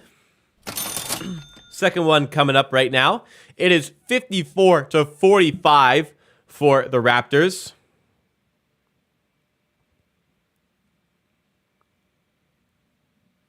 Siakam, second free throw is no good. Rebound by Brown, and it is a 9-point game. Derek White bringing it forward for the Raptors. Raptors have their starters on the floor. Starters would be Koloko instead of Trent, if you were unaware, coming in late to today. Guys, if you are enjoying the stream so far, as Marcus Smart hits the 3. If you guys are enjoying the stream so far, make sure you have liked it up already. We are just under 50 likes, as I'm seeing on my screen. Let's try to get to 75 at the start of the third quarter here. Foul called against Derek White. Is this going to be free throws for Toronto? It seems as though it will be, as the Raptors are in the bonus. 54-48. But guys, again, if you are finding any sort of value out of this stream, you are enjoying my comments, my dialogue, please ensure you have dropped a like and consider subscribing. I do a watch party like this for basically every single Raptors game. And on top of those live streams, I do videos all week about this team on this channel. This is just one of my 4 channels, but it is my main channel where I do, I would say, my best content and my content most often. Who do we have to trade to get Bull? Koloko, probably. Flynn. And maybe a second. I don't know. And Siakam misses the second free throw there, so 50% on the last 4. Chance to pile on the points. Celtics looking to respond here. Smart backing down Van Vliet, gets it out to Tatum. Barnes can't stay with him. Flipped out. Blake Griffin in the corner. Drives in and dunks it. Damn. Blake Griffin can still fly, and he gets fouled there. He's going to be heading to the line to make it a 4-point game. So things change quickly in the NBA. And the Celtics bringing their starters back in, making a run. Done. Get Bull. I don't know if that would do it. He's been good for them. So, I mean, I don't know. Bull has had some bad years. He's having a good year, though. What do you guys think we'd have to get for Bull? Maybe I'm underselling it. Blake Griffin finishes off the 3-point play. The old-fashioned 3-point play. Yeah, I saw the Nets gave a tribute. That was so weird, right? Are the Nets that down bad historically? They had to give Blake Griffin a fucking tribute? That was crazy. OG puts it up, lays it in. Nice play by OG. 57-51. 1:49 to go. Let's close out the quarter well. Close out the half well, excuse me. Derek White to Marcus Smart. Drives in. Kicks it out to White. Good closeout by Siakam. And Siakam going to tie it up. Call a jump ball already, for Christ's sake. What the fuck was the ref's fucking... He's sitting there staring at these guys on the floor. It's tangled between Derek White's leg. And he's just waiting.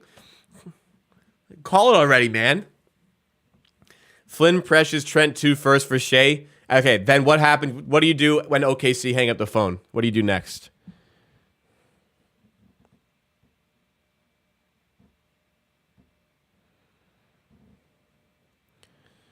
Jaylen Brown out to Jayson Tatum for 3. right off the jump ball, and he nails it. 57-54. So Celtics making a big run right at the end of the half, and that's how quickly the NBA can change. I mean, they had a 9-point lead on us. We fought back. Or it's 8-point lead. Now we had a 9-point lead, and they fought back as well. Raptors looking to get a bucket here. OG to Barnes. Mishandles it. We're working outside to a Siakam corner three. He is so goddamn efficient from that left corner, and we don't use it enough. Using it there to good avail. Raptors by 6. 56 seconds to go. Smart switches on to Siakam. Nice help defense there by Koloko. They work it around, get an open look for Brown. Doesn't go on the three. Barnes will save it. Full court pass to OG, and it was not a good decision by Barnes. And here come the Celtics again in a 2-for-1 opportunity. White right to the rim, and he's fouled. He'll head to the free throw line here. I don't know, Scottie. I don't know, Scottie.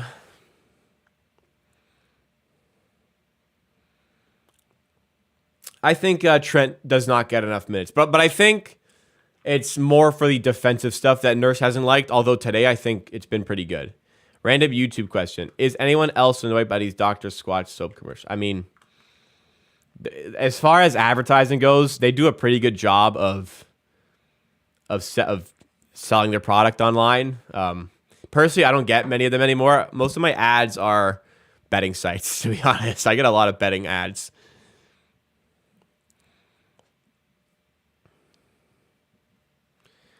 Orlando not getting a first-round pick for Bull. I'm sorry. They are not getting a first-round pick. I mean, maybe they'd ask for one, but they wouldn't get one. Don't ad block, because then I don't get paid when you watch my videos. I have an ad blocker, but I disable it for YouTube to support creators. Listen, do whatever you want with your life. I can't stop you. Siakam inside. Nice take to the rim, and he's fouled. He's going to head to the line here. Refs loving the whistle in the last 5 minutes or so.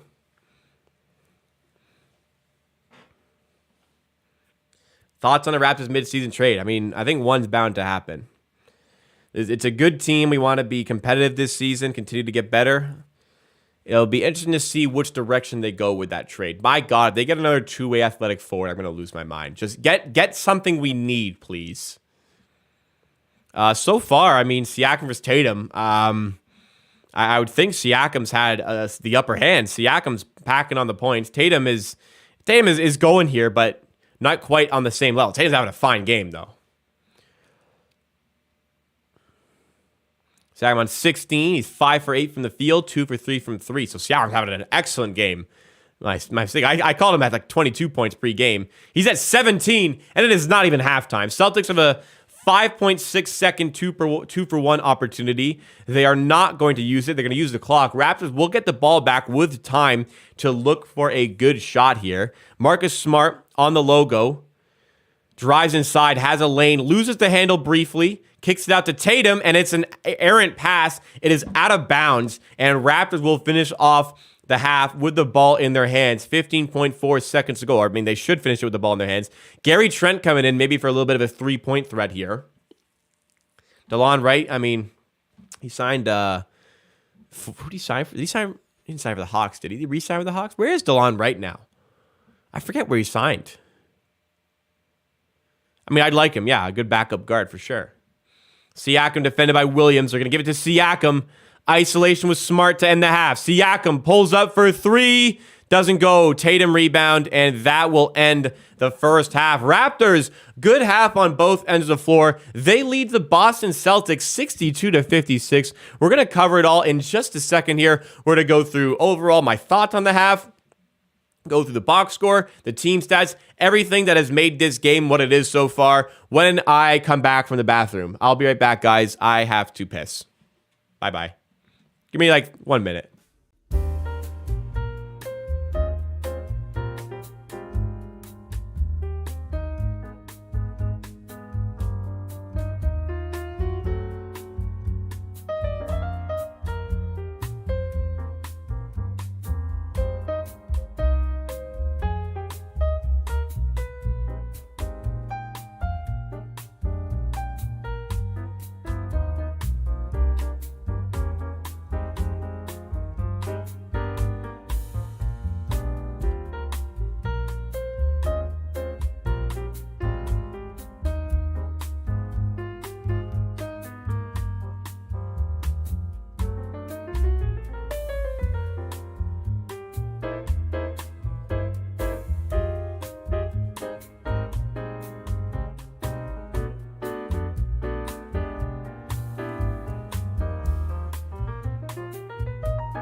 So according to the information that we had going into the game, and sorry, there's a subscriber that we got here. Moonworld Edits has subscribed on YouTube. That was 10 minutes ago. My mistake for missing that. But thank you so much to Moonworld. Shout out to them. Hopefully they're still here in this shout out. Guys, if you are enjoying this stream so far, before we get into the halftime show, please make sure you are subscribed to Amateur Sports for a watch party like this for every single Raptors game and videos coming out all week about this team. And make sure you have dropped a like on the stream. The easiest thing you can do to support my content is drop a like. There's 146 people here, only 60 likes. So if you're finding any sort of value, I would appreciate it if you absolutely did drop a like. Help this land on some more recommended pages. So, what happened in the first half? We were Raptors going up against the Celtics, no Horford or Brogdon, but this is the best offensive team in the league.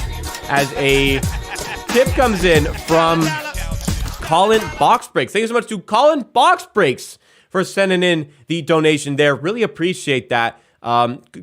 Things like that are absolutely not necessary, but they absolutely do go a long way to supporting the content, and they make me feel happy. So thank you very much for that.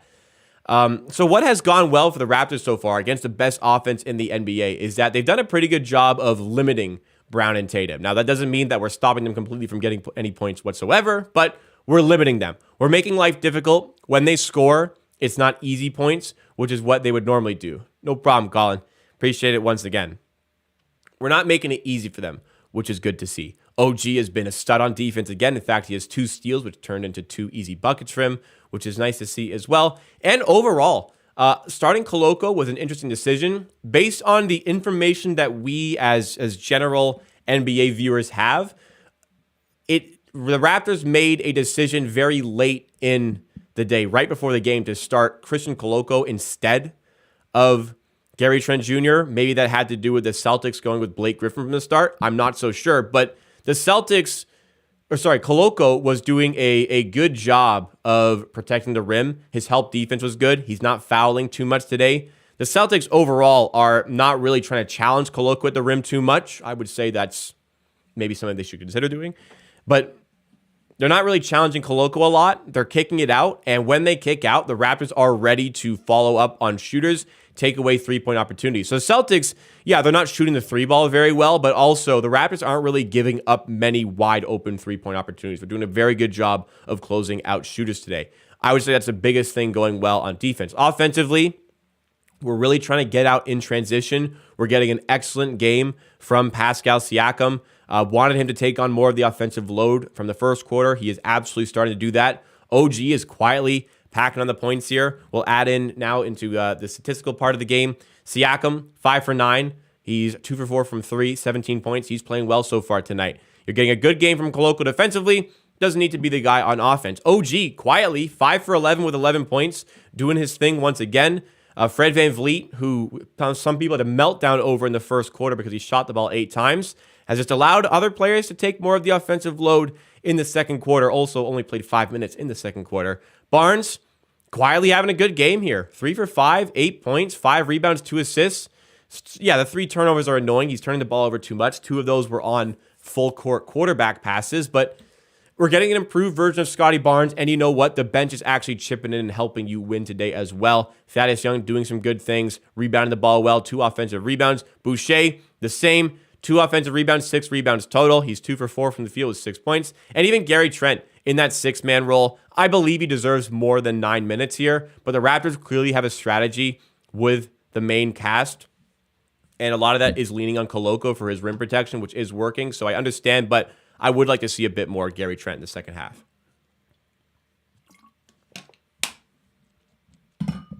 Meanwhile, the Celtics, as I mentioned with Tatum, 4 for 9 with 11 points. The way he's playing, he's averaging 32 a game, so that's pretty good. You're limiting him. You forced 3 turnovers. Jaylen Brown, 0 for 3 from 3, 4 for 10, so maybe he's not been as subdued by our defense as I thought. Also 6 assists, but these are guys who can really go off for high 20s in points. So I would say the effort is just we're making it difficult for them, and we're picking up the shooters when they kick out to those guys. We can only play what's in front of us. Brogdon's an important player, but doing a good job there. Now, going to the team stats. Raptors not currently winning the possession battle, but they are winning the game because we actually have a really good shooting night here. 50% shooting from the field, way better than normal, and 37.5% from 3. Good stuff all around. I think the shooting is coming with the fact that the Raptors are really just taking it to the rim. First of all, getting to the rim more often and shooting less in mid-range, like just little tweaks like that. It worked last game. It's working today so far. Hitting our threes, that's important. And a big thing is that you're getting fouled a lot. Going to the rim is getting fouls. The interior defense here with no Horford or no Rob Williams is a point of weakness that the Raptors have identified. They've taken 20 free throws. Yeah, we can hit more of them, 70% from the line, but let's continue to be aggressive getting to the rim because we're making shots at the rim. And just as importantly, we are getting fouled at the rim. Rebounding wise, Raptors get 2 offensive rebounds in that quarter. Or was it 3? We only have 5 so far tonight, so that's an area where the Raptors can continue to improve. And the turnovers. We've committed 7. Yeah, they committed 9, but I want to limit them as much as possible, especially the unforced ones like Scottie Barnes has had in this game. But overall, the Celtics are good. We're playing them really well here. It is like the game is wide open. It's only 62-52, but the Raptors have done an exceptional job so far of playing against this dangerous Celtics team, really using the home court advantage to our advantage. So let's just keep doing what we're doing. Big half ahead, but this is a very winnable game for Toronto. Dreaded third quarter. Hey, we come out strong against this Celtic Stars. We should be okay. Refs, sure, we're getting the calls. We're getting to it. We're being aggressive. Like, how often do we say it about the Celtics? So whatever. Yeah, I could definitely say the refs maybe could be better tonight. OG might be front runner for DPOY. I think he should be. Nice work for us to have. Keep up the good work. We got this. Absolutely. Just keep doing what you're doing. It's you know, it's a word about to use. It's discipline, as Phoenix is saying. Keep disciplined, and you got to stay engaged energy wise. Because you give them a sniff, they are going to take full advantage and just overrun you. Or run you over, rather. Simon said I'd take more shots so OG and Fred could back off. I mean, I keep OG going. He's been so good. I like Scottie taking less shots. I like Scottie allowing the game to come to him. Siakam, I would agree with 100%. Give this guy the ball. Get the fuck out of the way. This guy's going to get you buckets. This game's about buckets, man. Siakam's going to do that for you. So Siakam side of things, give him the ball. Scottie, I don't mind. Subdued. OG, I like giving him the ball. Fred didn't take a shot in that second quarter. He's allowing the other guys to thrive around him. He's a smart player, contrary to Comment GM beliefs. Barnes has been mid-rush transition passes. He's been garbage on defense today. It hasn't been that bad. He's getting some difficult assignments. I don't think he's been that bad on defense, even despite that, even without even considering that. Well, I mean, yeah, there's going to be excuses, of course. But, I mean, they don't have these guys. What are we going to do? Like, not play them? It sucks. The injuries happen. I mean, I understand why Trent's not playing. Defense is obviously very, very important today. It's a very short bench today, I think, for that reason. Just kind of keep doing what we're doing here. What did Vegas know that we didn't? Nothing. Vegas is not some, like, higher power being here. They have generally the information that we have. You know, they're taking probably what's happened here. They've identified the Raptors at home are very good. They've identified the Celtics are without 2 key players. They've identified the Celtics. It's their 3rd game in 4 days. All of these things together, and the Celtics started the day as favorites. There's probably a good amount of money that came in on the Raptors. At the end of the day, it's bettors that really shape the market here.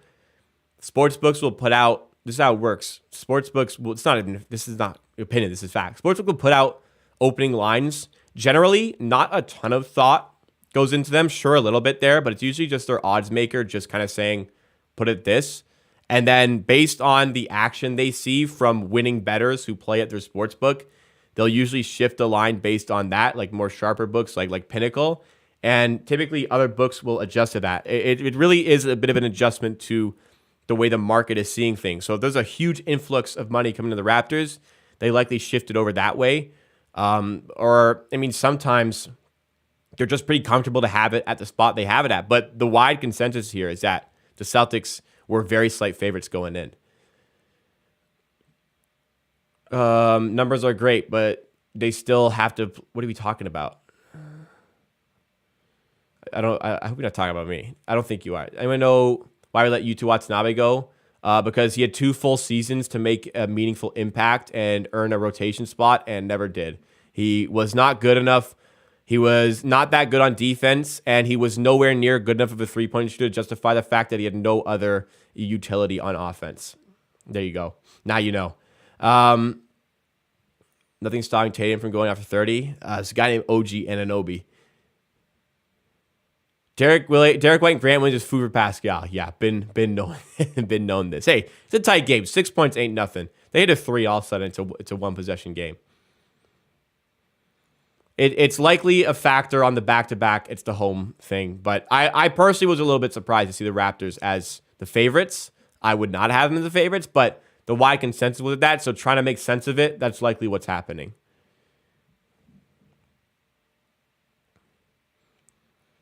Yeah, Utah, probably won't keep... No, Utah won't keep this up. And if he does, he wasn't doing this for us. He was not doing that for us. So you can't say, why the hell did we... there was a very clear reason why the Raptors did not have him here. we signed Juancho instead, who is playing way better than he is. And even I was down on Juancho, and I'm coming around at him saying I was probably incorrect about Juancho's game. Vegas knows nothing that we don't, by the way. Don't think... It's a very negative way to think like that.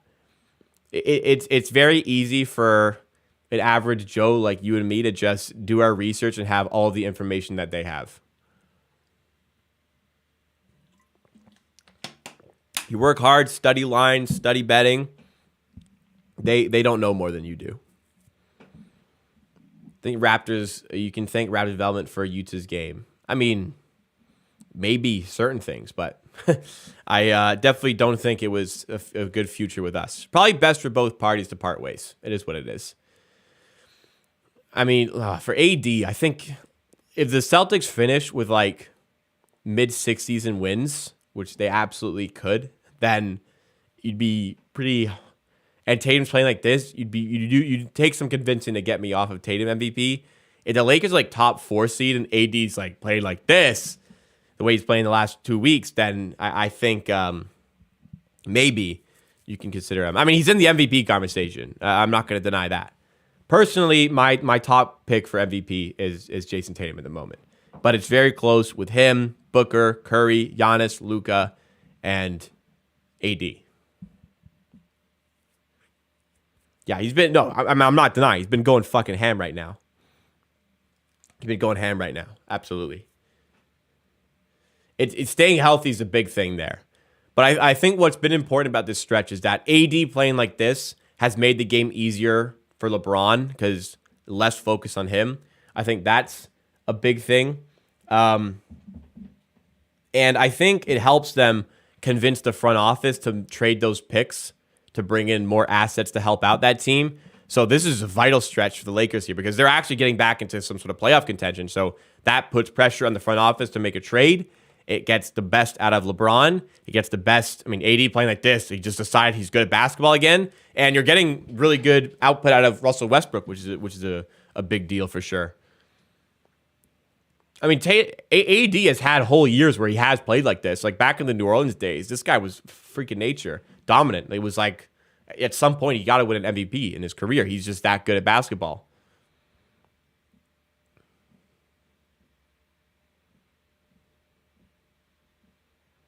It's about staying healthy. But here we go, back in it for the second half.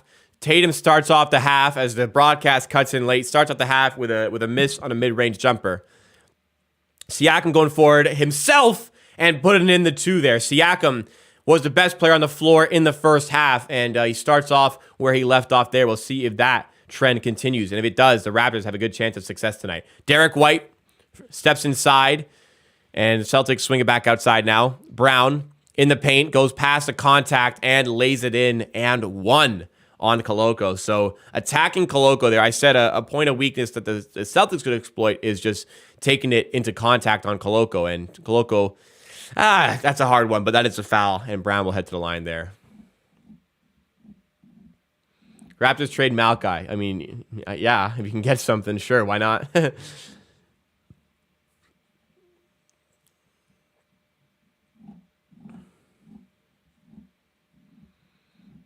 KD, I mean, yeah, KD, MVP. I mean, MVP race is too tough to call, but my pick. Could Koloko bulk up? Yeah, why not? He's probably already put on a lot of weight. Some guys are just naturally skinny, though. Some guys can be skinny and also very strong, too, by the way. But I can get some size. VanVleet in the paint, gets it out to Siakam. Siakam late in the shot clock, mid-range is no good. Rebound by Brown. So I like that there. Fred doesn't force up the tough shot. He gives it to the better player to put up the tough shot. Brown is fouled, going up again. He's going to head to the line here, trying to chip this down to a one-possession game. Siakam, unfortunately, I love Siakam, and I just don't really like the Celtics at all. I hate them, in fact. Tatum's better than Siakam. If I was Masai, I'd have him eating double ribeyes, butter, and eggs every night. I don't know what you're talking about. Lonnie Walker been good for Vegas. Yeah, Raptors fans really wanted to sign him. We didn't really have a lot of cap space, so it was Otto Porter Jr. was the guy. But that was a good pickup by the Raptors. It's just Otto Porter's so fucking injured all the time. How? Tatum is a better scorer. I think that's really it. Tatum's a better scorer.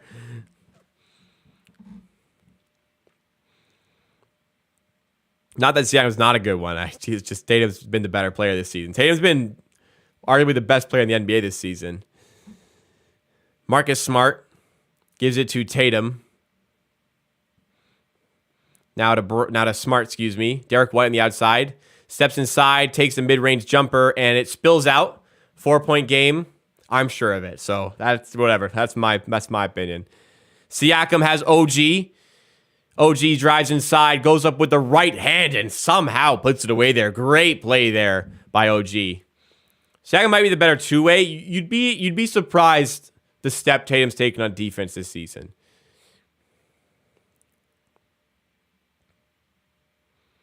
Yeah, not many better than Siakam. Tatum is on that list. Good way to put it. Tatum, reverse layup there is good. Puts it away at 66-62. Sure. I mean, look, there's a whole world of possibilities for the rest of the season. I appreciate all potential outcomes. OG does well not to lose it there. Swings it to VanVleet on the outside. Now Siakam. Kick out to Fred. Extra pass to OG for three. And doesn't go there. Nice feed by VanVleet. Had the shot himself. Saw the better one for OG, and he just doesn't make it there. Siakam's different, but this guy was all NBA last year. I mean, he was really, really good last season as well.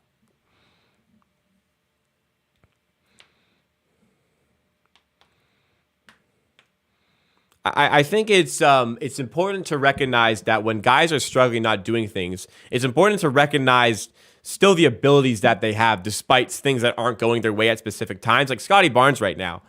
Like he's definitely not a trash player. He's in a little bit of a rut right now, but like we still need to understand the sheer potential that he has and the sheer ability that he has on top of those things. It's okay to call those things into question 100%, but I think it's important to recognize that while you're also, maybe calling them out, like I've done with Scottie Barnes in the video this week, it's also important to recognize, which I also did in the video, the talent that they have still, and that they're still good players.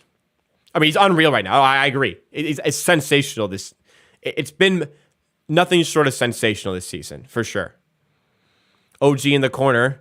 Good defense there by White. OG wants to back him down, though. Kick out to Fred. Open for three. Fred, too strong on the three. Koloko can't tip it in. The Celtics, chance to tie or take the lead.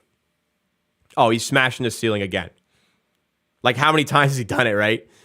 Brown, block there on the inside. Was it Fred who got that block? Nice defense on the inside, whoever it was. And then Fred almost loses it on the other end. Like, Siakam was just like, he came in the league as just an energy guy off the bench, and then he won MIP and was all of a sudden like the Raptors' second best scorer behind Kawhi Leonard. And like they're like, okay, wow, Siakam, like he's a good like second, third option. And then the next season, he was an all-star starter and all-NBA second team. It was like, holy shit, this guy's like a star. And then it was, okay, he's a second option. Now this season, very legitimately, like you're starting to question if this is a first option. Now I'm still not like I love Siakam. His game has been astonishing. I'm still not quite convinced as to him being the first option on a championship team. Those are really hard to get. And there's probably only like probably 10 in the NBA, if that you would consider number one championship team players. But like, are we like we're definitely seriously considering, is this a guy that can lead us to a championship as the best guy? Because I think he's starting to convince people that he should be. Now, the sample in the playoffs is very small. If we consistently see stuff in the playoffs like we saw in games 4 and 5 this year, then this is a guy that can lead us there. If we see what we saw in games 3 and 6, then maybe not so much. Anyways, Raptors up by 2 here. Tatum, nice move past OG. That's nice. That's nice. Long season for sure. But again, it's just so hard to find that number one guy, right? The fact that we have a guy as good as this, we're luckier than almost every team in the NBA with Siakam on our team. I mean, yeah, free throw shooting, I think he shoots probably low 70s. You'd like that to be around 80 for sure. What does Siakam have left to improve?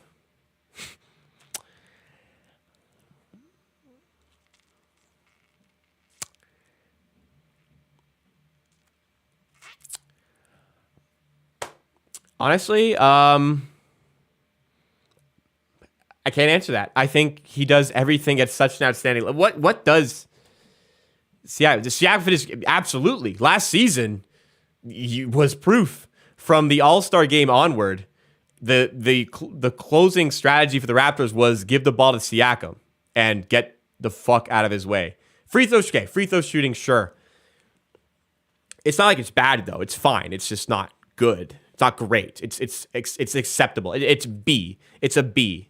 It's not an A. It's not a C. It's a B.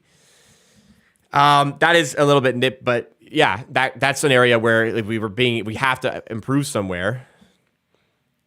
I would say, I mean, his half court. It's just he doesn't score 30 a game like other guys do. Now it's fine. He scores mid to high 20s, but. 3-point percentage, like it's still good though. Like, yeah, I guess that's an area where he could improve realistically. Yeah, I guess that's picky though, because his 3-point percentage is good. It's like 35% is not. Barnes, nice play there with the right.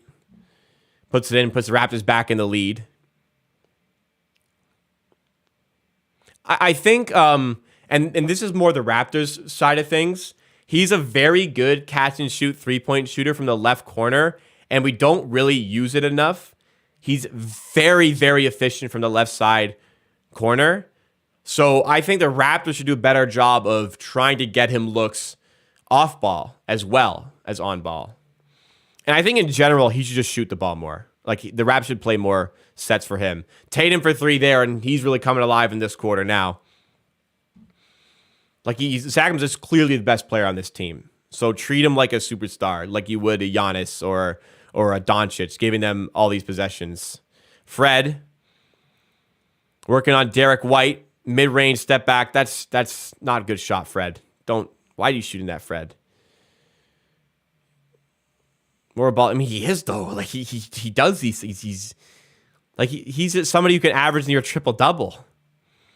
Jaylen Brown throws down to the rim. Raptors need a timeout. Yep, they call a timeout. 73-69. Game is right there. All right, let's talk about Siakam a bit more.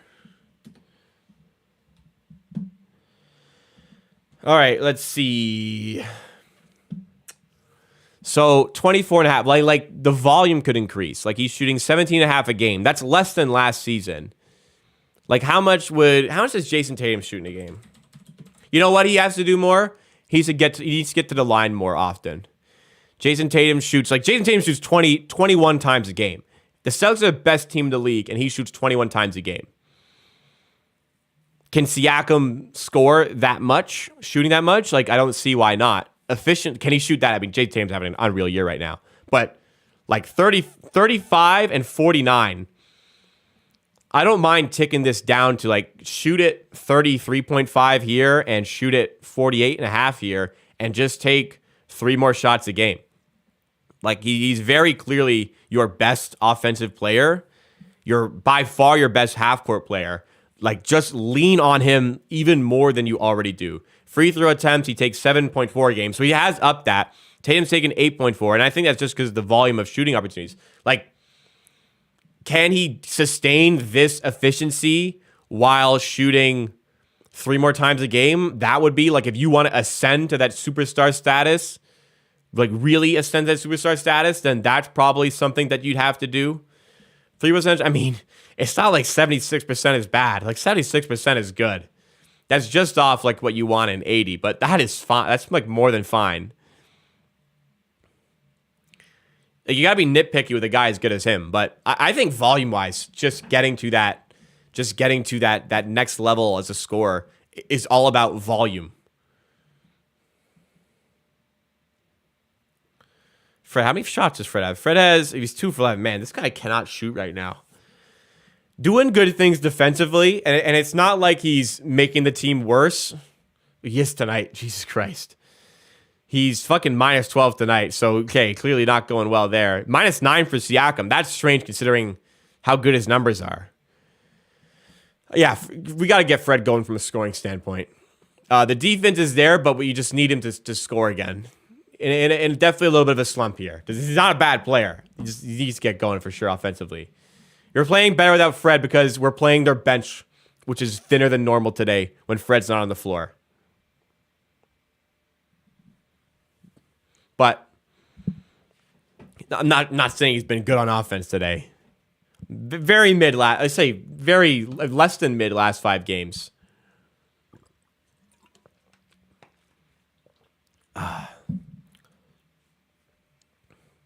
All right, Raptors 3 of 11 in the third. Fred has taken 2 of those, by the way, not all of them. Siakam to the rim. That shit like that. That's stunning. That is literally stunning. You just don't get that. You just don't get that from many guys in the league. Siakam taking it himself right to the rack. That, give this guy 20 shots a game.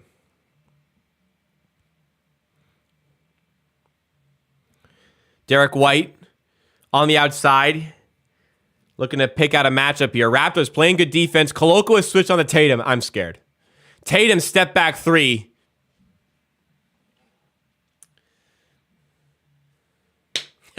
I mean, look, you got a 7-footer right in your grill with his hands up. You can't do much better than that. OG backing down White. Gives it to Barnes, and he's stuffed by Tatum. Jesus Christ. Tatum's coming alive, and Tatum almost gets a steal. God damn it. Give it to Siakam. There you go. Siakam, Barnes, corner 3. No good. Rebound by Brown. So Celtics really taking it on right now. Yeah, Tatum is filthy. Smart for 3. Again, Koloko right on him, and a 3 drops there. So Celtics knocking down some shots big time. Raptors offense not gotten going here in the third quarter. And the team as good as the Celtics will take full advantage of that. Siakam floater, no good. Gets his own miss. Goes up and 1. Big bucket there. And you rely on the big name, Pascal Siakam. When there's 3 seconds in the shot clock and somebody has to shoot, you have to shoot it. And Barnes has improved a lot, his catch and shoot. Barnes has been a good 3-point shooter this season. He just needs to fine-tune how often he's taken him, in my opinion.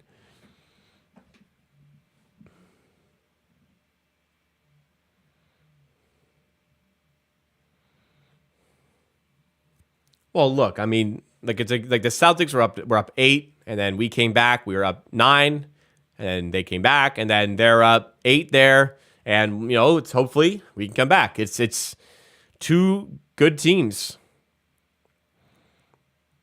Smart to Cornette. Cornette to Jaylen Brown. That's an open 3. Doesn't go, so you're not getting the Jaylen Brown high-quality 3-point night, and that has helped us a little bit here. Siakam with the ball in his hands again. Gary Trent is in. Raptors with the core 5 on the floor, if you will. Barnes out to Trent, has a lane, floater, got to hit it, and he does. Gary Trent makes it a 1-possession game once again here. We're still in this. We're still in this, guys. Tatum did not look balanced when he took that 3 over Koloko. Jaylen Brown hits the deck, no foul. Marcus Smart step back 3. That's 3 straight 3s they hit where they are completely smothered and they just hit all 3. You just can't do anything about that. Siakam turns it over. You can do something about that. Bad play there. Brown takes it in transition. Layup is no good. Rebound Tatum and puts it away. So, yeah, bullied there. there was a Tatum three and now two Smart threes where they are contested heavily, and Fred fucking turns it over. It's gonna be another bucket for it'll be 10-point game. Jayson Tatum going to line. So tough stretch there. Bad turnover by Siakam. Bad turnover there by Van Vliet. Raptors just came off a timeout, not wanting to call one again. Bloody hell. Like Tatum, step back on Koloko, fades away. Koloko's on him, hits it. And then Smart with Koloko right in front of him hits a three. And then right there, you had Gary Trent, was it? Right on Marcus Smart. He hits a three again. Just crazy. Like, I don't think this is a bad Raptors quarter. In the sense, this is a really good Celtics quarter. Offense could be better, but Jesus Christ, the shots that this team is hitting right now. Tatum missed the first free throw there.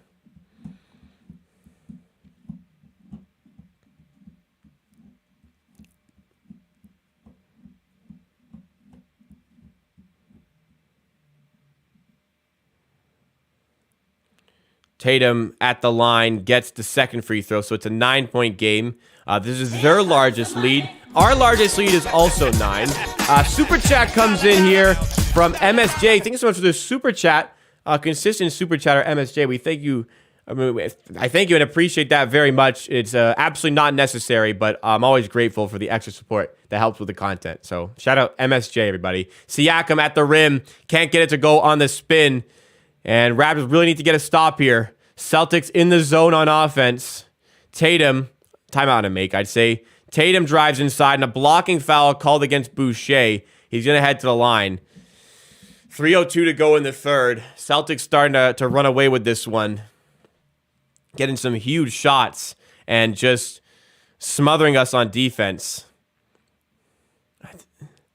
Yeah, he's sliding a little bit there. He's just a tiny bit late.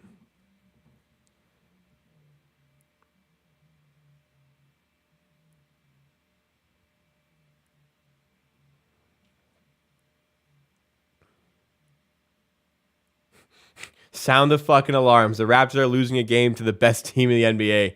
Sound the fucking alarms. Wow. Scroll up in the chat like 5 minutes ago. Everybody was happy we're playing well. Siakam's the GOAT. And then fuck me. Jesus Christ. Now everybody, it's fucking the end of the world. My goodness, guys.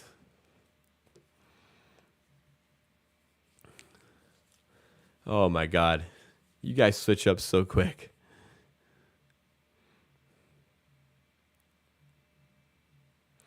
All right, Tatum, 11-point game, 87-76. Raptors can't get it going either end of the floor really here, but, I mean, the Celtics offense this quarter, there's been not much you can do about it. The caliber of shots that they're hitting. Trent inside for Thaddeus Young with the left. Doesn't go again for the Raptors. Cannot buy a bucket on this Celtics defense at the moment. Smart. Defended by Trent. Largest lead now 11. Tatum again going to the rim, and he lays it in again. Nobody's stopping Tatum at the moment. Raptors have no answer. And the Celtics taking full advantage and are good for this lead. 2:22 to go in the third. Raptors need some points here to shave it down before the fourth. Siakam off the glass. Big bucket there. Got to keep going to Siakam here. Only guy seemingly able to score on this collapsed Celtics defense, but we need some three-point shooters to get going here.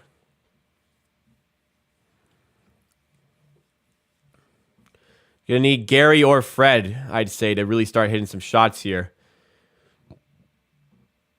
You got to start spreading the floor. You got to start spreading the floor again. OG as well, not been hitting them tonight. Nice job by Fred.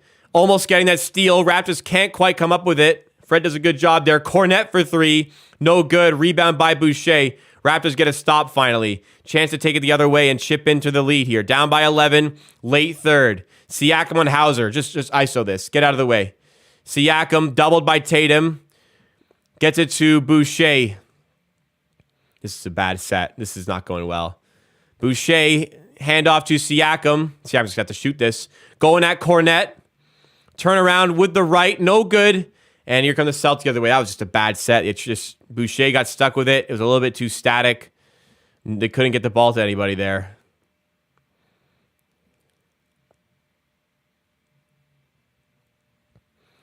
Yeah, Grogan, you're the only one saying the Raptors need to get something like SGA. Like that. It's just so easy to do. Trent, nice stop in mid-range. Got a good bucket. Back to single digits here. Another stop would be important. 44 seconds to go. What happens when we trade for a superstar then still lose basketball games because you don't win every game? Then who else would you need? Smart. Oh, that's nice. Spins past Siakam to the rim. Gets it to go. We need SGA. We need a center. We need three-point shooting. We need to trade Fred. We need everything, man. Our team sucks. Boucher for three in the corner. No good. Cornette with the funky contest he's known for at this point. I mean, definitely decreases your three-point percentage having a 7-footer just jumping like that. Even if it doesn't affect your shot anyway, it has to do something. Siakam to Boucher in the corner for three. It was good, but it was an offensive foul called against Siakam. And is that end of the third?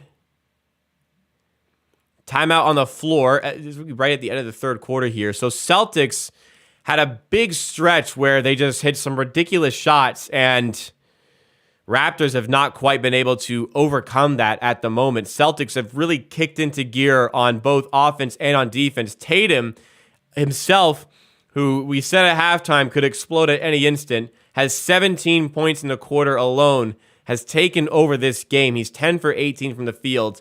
Siakam on 26, 9 for 18 from the field. Raptors really, right now, if it's not Siakam at the rim getting a shot for himself, nothing else is falling, really. You're not getting any three-point output from Anunoby or Van Vliet here. Gary Trent is only taking one three-pointer, so...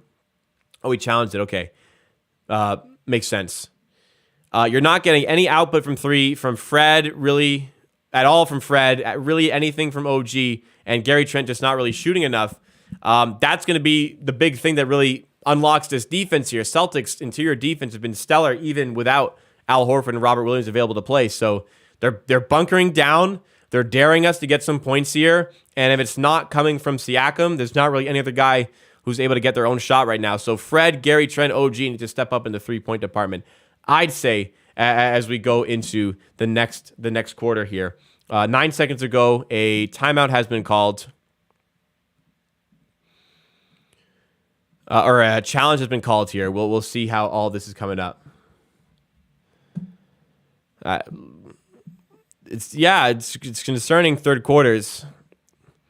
Personally, like, offense has been an issue. Like, defense, there's 3 threes in a row that are heavily contested that they just fucking somehow hit.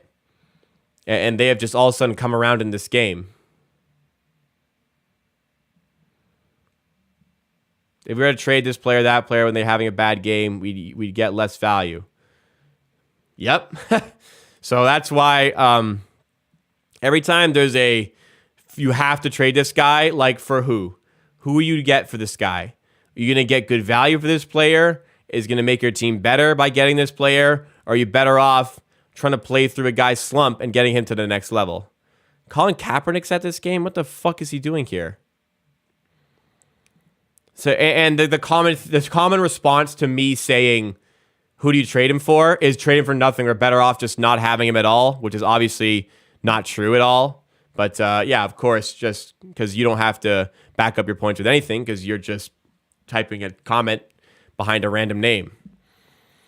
So I don't think it was a challenge. Looks like it was just a timeout. Tatum inside for Williams, loses it. Celtics will not get the shot off. Fred will heave it and miss the backboard from his own end. But this is the end of the third quarter. So Celtics take full command of this game on both ends of the floor. Raptors not getting enough from sources other than Pascal Siakam tonight. Tatum has taken over this game. He almost matched the Raptors' entire score there. This is certainly an issue. Okay, going to the Raptors. So Fred, really bad night. Not the first time this in the last week or so. A concerning slump for Fred for sure, but this is a good player that I have faith in to bounce out of this. It's just today you need more. You're not getting it from him. 1 turnover for Fred, 5 points only, 4 rebounds, 3 assists. He's 2 for 11. He's 0 for 3 from 3. And we need one of our shooters to come alive. Like, you can't have Pascal Siakam as your highest three-point shooter here. OG Anunoby's 1 for 5, 6 for 14 from the field, but he's not hitting his threes. That would be an important part. The Celtics have really just shut down the paint, and if you're not getting three-pointers to really expand that and open it up, you're going to see issues like we're seeing right now. Only 18 points in that quarter and allowing 35 to them. On the bench, Trent still giving you some points here. I think he's been underutilized to a degree. I think he's going to be the one closing the game instead of Christian Koloko. We'll kind of see how all of that plays out. But the bench has had a pretty good game overall. It's the starters, but the stars are playing against like the best offense in the NBA. So naturally, there's going to be some things going wrong. Team stats standpoint, they have really come alive from a shooting standpoint, up to 50. We're down to 45, making a difference here. And, when you get into a bit of a shootout, as you are in this game, Raptors are not talented enough in the half court to consistently keep up with those point outputs. So Celtics seizing full control of that and making sure that we do not dominate their glass like we do normally. They have 38 rebounds to our 34, limiting our offensive rebounds as well. So that's where things are going wrong. And you go to, there was like 3 straight threes where Jayson Tatum step back 3 with Koloko right on him, hand up, and he hits it. Then next play, Marcus Smart, deep 3. Koloko standing right in front of him with both hands up, hits a tough shot. And then there's another next play, Gary Trent on Marcus Smart. Both hands up, and Marcus Smart, tough 3, hits that as well. And that just blew the game wide open. And here we are now. Raptors down by 11. Not completely out of this game as of yet. You go on a run, you're right back in this game. But the Celtics in control of the defense. Raptors have a big effort, and it's going to come from the shooting. So let's see how we respond. Barnes on the floor with Trent, Thad, Boucher, and Anunoby. Trent in mid-range doesn't get it to go. Yeah, Raptors, as I said, outscored Tatum by 1 there.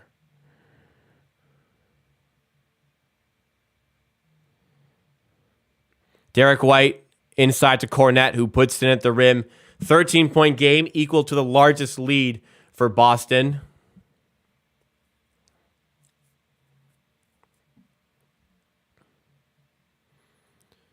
Thaddeus Young in the paint. Nice muscle off, but he's got to make that shot. There's a really good shot there that he should be making.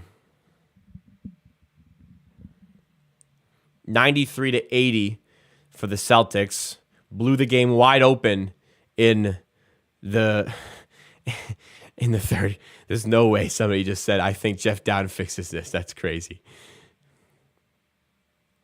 Listen, Fred could be a team best, and people get upset. He's a team worst. Obviously, you're going to get upset about that. People are always going to bicker with Fred. He was a team best plus 24. Was it against the Cavaliers, I think? Barnes puts it in at the rim. Nice take there by Barnes, who we could really use in this quarter as well if we can get him going. 93-82. Brown off of the screen. Gets inside to Cornette, and some more bad interior defense there. Cornette, easy bucket, back to 13. Why would the Spurs trade for a rental player and trade away their good young players? That doesn't make any sense. Barnes mid-range, he got it again. Barnes, another strong bucket there, 95-84. Barnes coming alive in the fourth. Bench minutes going to be important here. No Tatum on the floor. You really want to take advantage while you can.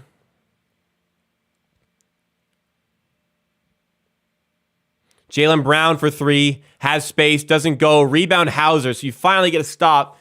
And the Celtics grab the rebound. Derek White off the screen. Switches on to Thad. Kicks it out to Williams. Good help defense there by Thad. Williams still puts in the tough layup. 97-84. 9:51 to go. 13-point game. Scottie thought better of that 3. Takes the 3 on here and is off the mark. Rebound by Thad. Barnes again getting inside this time. Gives it to Boucher. Defended by Williams.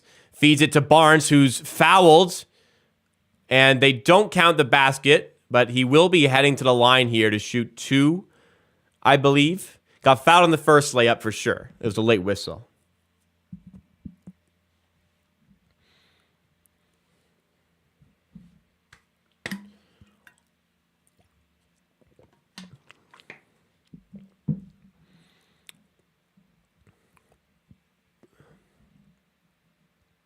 First free throw, good for Barnes there.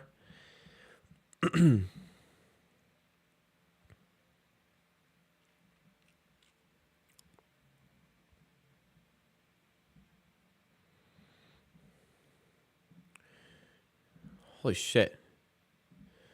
Dallas beating the Suns by 20 right now. All right. Two free throws made there by Barnes. Raptors need a stop, and then they need the rebound. Williams to Cornet, and they get the steal. In transition, OG, and he has his pocket picked by White, who then steps out of bounds. So the Raptors will have the ball on the opposite baseline. Good job there to force the steal. Well, it was a mistake by them. But chance here to chip this lead down to single digits. Oh, White was really unlucky to slip there. Wow. Spurs are tankish, so why would they trade their young guys who they want to be a part of the rebuild? That doesn't make any sense.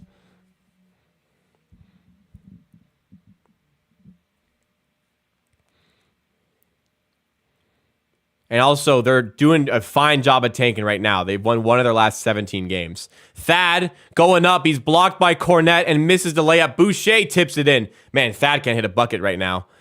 Good job by Boucher to clean it up, though. Thad is not in his element at the moment. Cornet inside. Another easy layup. Okay, Thaddeus Young is out of his element right now. Get this guy off the floor.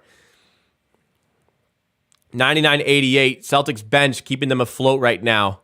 Not what we were looking for. Barnes one-on-one with White. Barnes looking like he's feeling it. Nice feed to Thad. Watch him hit a three now. Thaddeus Young drops the corner three. Raptors finally get a three-pointer.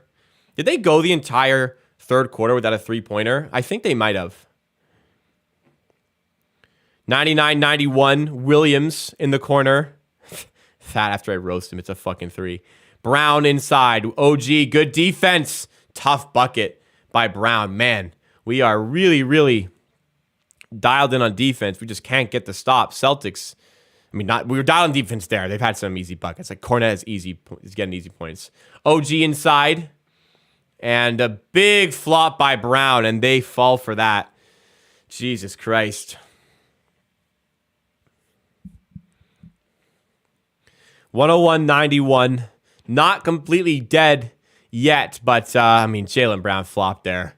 Hey, listen, if you thought the refs were on the Raptors side in the first half, they've been anything but second half. And there's one piece of evidence. Everybody wants different things. Smart, out to Brown, drives inside. Good help defense. Williams out to Smart. Good help defense. The three. Like, fucking hell. What can we do differently here? We're all over Smart again on a three, and he just fucking knocks it down. Jeez. Like, sure, some of the defense has been bad, but a lot of it has been fine. That is the fourth one in this half that the defense has been more than fine, and they just hit the tough shot. I mean, there's a reason this team is the best offense of all time. They're creating good looks, and when they're not creating good looks, they just still hit those shots. Raptors just not getting enough in the three-point department here to open up the floor. They'll likely bring the starters back in. You're going to need a pretty Herculean effort from the likes of Van Vliet and specifically Siakam going into the final parts of this game. My God, Boston is just killing us here. Smart is smart. He loves playing Toronto, it seems. He's 4 for 6 from 3. He has 18 points. There's things we could be doing better. We're playing the best team in the league. And they're looking like it on offense for sure. What do you do when you're benching Fred, which they are right now, and Boston's still beating you up? What do you do? Who do you blame? So who do you guys blame for the last 4 minutes when we still don't get back in the game and Fred's not on the floor? What now?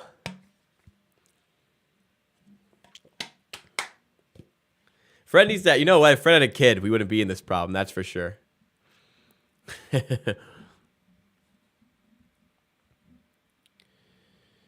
When even this doesn't work, you go get a drink, play Mario Kart. Sure.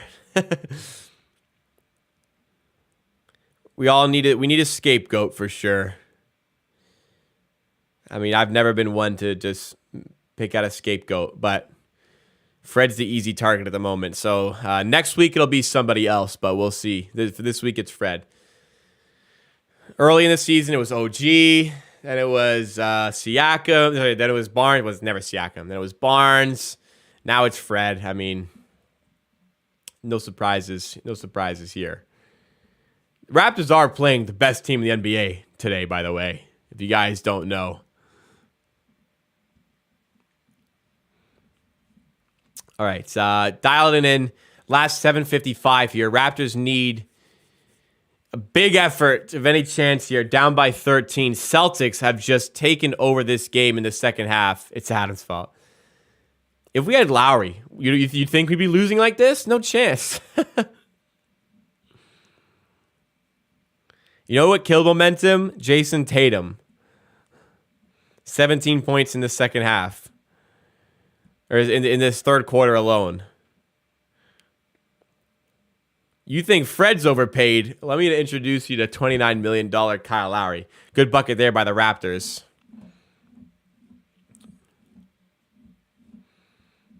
If we had Aaron Baines, do you think we'd be losing like this? If we had Norman Powell, do you think we'd be losing like this? Do you think we had Serge Ibaka and Marc Gasol would be losing like this? Because there's just no way we would be. Trent for three. And he knocks it down. Big bucket by Trent. And you're back to single digits here. 104-96. Nice job there by the Raptors. 2 straight buckets.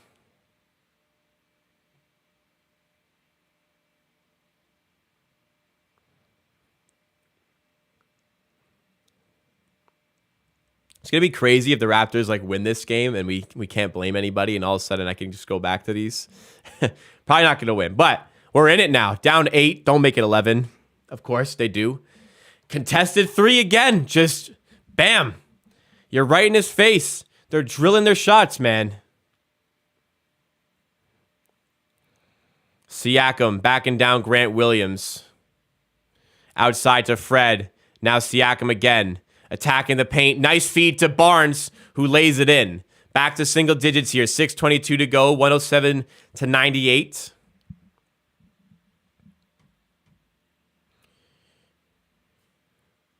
Derek White. Guys, if you are enjoying my stream, make sure you've dropped a like. You might hate me because I don't think we should just trade Fred. But hey, if you are enjoying the stream, make sure you've dropped a like if you've not done so already. It goes a long way to supporting the channel. Marcus Smart inside. Kick out to White. He's open. Fuck. Corner 3, no good. Rebound Griffin. Come on, you can't let that happen. Marcus Smart for 3, no good. Rebound this time by Siakam, and he's fouled by Blake Griffin. 5:50 to go. 9-point game here. Watch party heating up a little bit. If you want a watch party like this for every single Raptors game, pretty much every single Raptors game, make sure you are subscribed to the channel. Help me on my road to 13,000 subs. Would go a long way. We want to hit 13K by the end of 2022. We got 25 more days to get there. So you get Raptors videos on off days, and on game days, I'm right here streaming. Raptors looking to chip into this 9-point deficit. Trent to Siakam. One-on-one with Smart. Asking for the screen, switching on to Tatum. I don't know why you wanted to switch there, but wanted Tatum. Going at him, kick out to Fred, corner 3, no good again. Jesus Christ, we need this guy to hit a fucking shot, man. That's a money shot for Fred every year of his career, but right now, this guy cannot hit a shot. Wide open in the corner. I mean, you couldn't have asked for a better shot for him, and it's just short. In a rut, 100% offensively. I'm not looking at the chat. I can only imagine what it looks like right now. Siakam. One-on-one with Griffin. Or this is Williams, sorry. I mean, take him on. Spins off. Good defense.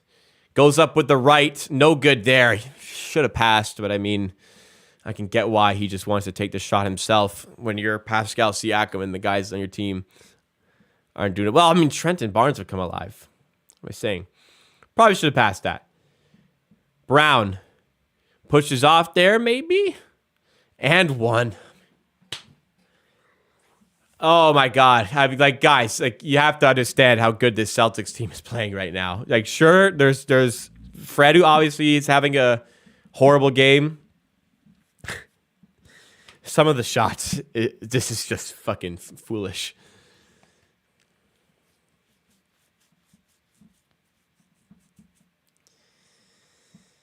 Oh boy. 109-98. Brown can make it a 12-point game, 4:54 to go, and he does. So not a lot of basketball to play. Raptors will need like a quick 5-6-0 run here to have any chance down the stretch. But this one might chalk up to a loss. Trent to Siakam.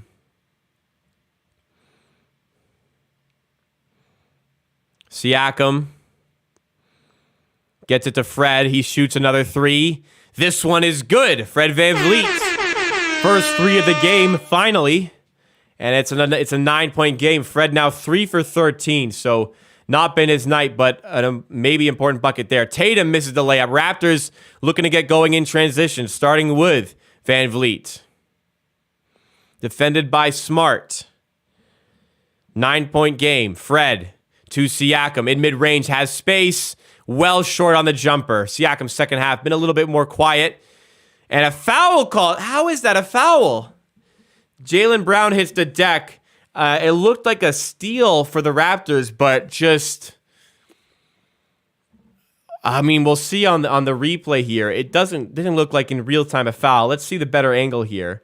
Brown, and there's just no foul. Let me see again. Just that's a soft foul. They're not going to challenge. Okay, so they don't feel confident enough to challenge. I don't believe we've used it yet, but all right. You've got to go back and get another stop here. Jaylen Brown, I mean, the way these guys are playing, the defense can be almost perfect. They still score. Let's see. Barnes on Tatum. Tatum, tough mid-range. Way off. Rebound, Fred. Wrapped up a transition look. Fred to Siakam. To OG, who mishandles the pass. God, that's your chance. Good feed by Siakam. Maybe a little low, but one OG should definitely handle. You leave Tatum open for three now, and that is the dagger. Fuck. Seemed like there was hope.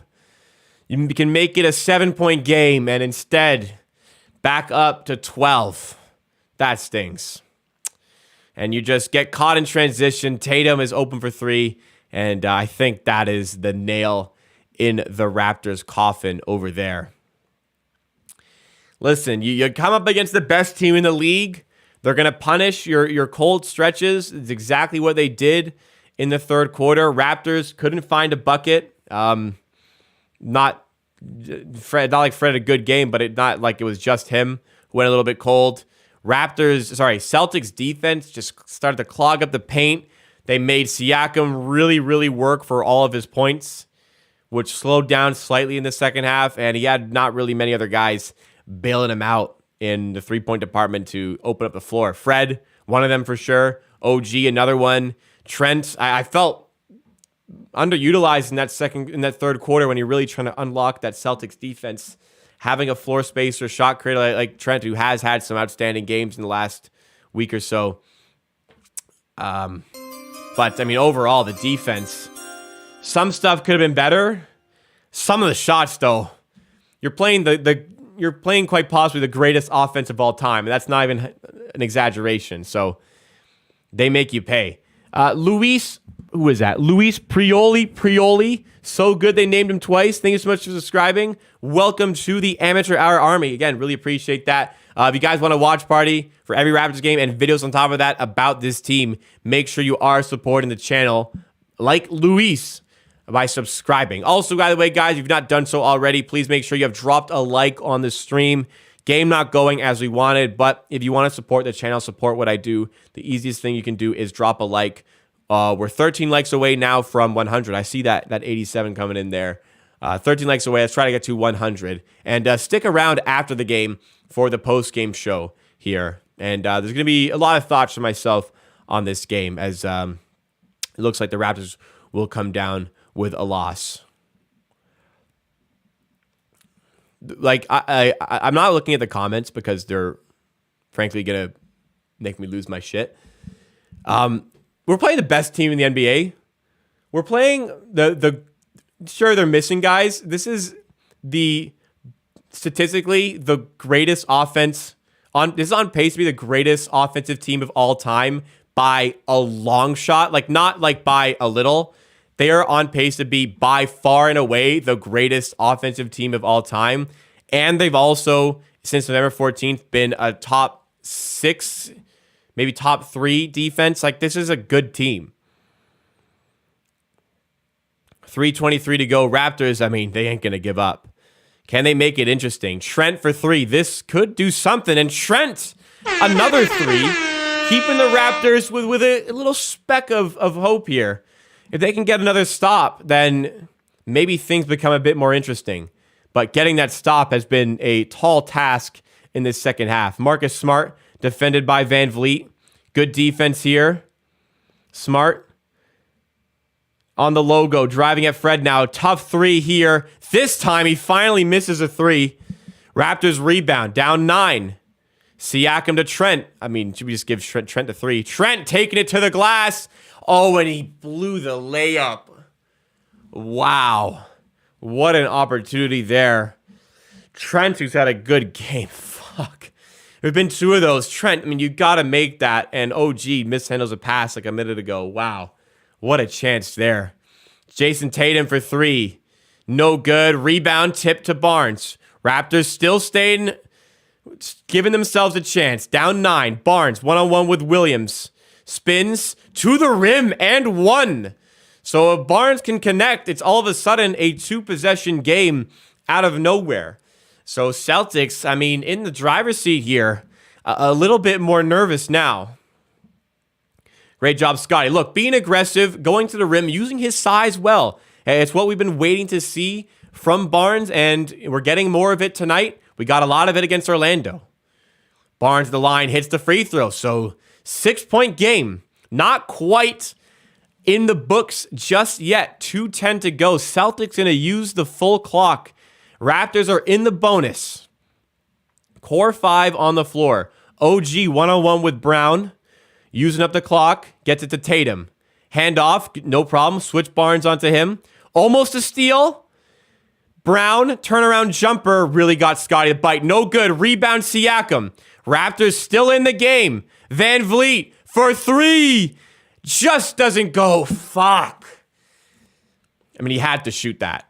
Like, dude, whatever you say about his game, that's like a shot Fred is taking. Open 3. You need a 3. You're trusting your good player. He's open there. Man, that's one, like, bad game you need him to hit. Tatum to the rim. No good again. Raptors still with some life. Trent, but a foul. That's got to be transition. That's got to be a transition foul. How is that not a transition foul? That's 2 points they took away there. That has to be a transition foul. Oh, you're in the bonus regardless. Okay. I mean, sure, but like, that wouldn't transition be shot and the ball? I'd rather have that. Absolutely. Like, that is how is that not a transition foul? They purposely fouled to stop the transition opportunity. Siakam at the line here. Raptors, admirable fight back. And guess what? This game is not done yet. 113-108. If Siakam can connect this free throw, it is a 4-point game. Raptors in the bonus, as I mentioned, and Siakam misses the second free throw, and it just spills out off the rim. Fuck, man. We can't say we haven't had our chances here. Williams swarmed, and a timeout called by the Celtics. Good job swarming on defense there. 7-0 run by Toronto, 1:11 to go. Getting back into this game here, fighting back as much as possible.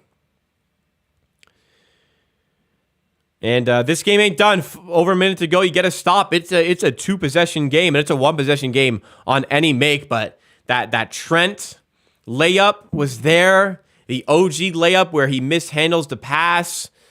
The Siakam free throw there, yeah, god damn it. And I know there's going to be people in chat right now. I'm not checking chat for the rest of the game, by the way. I'm sorry.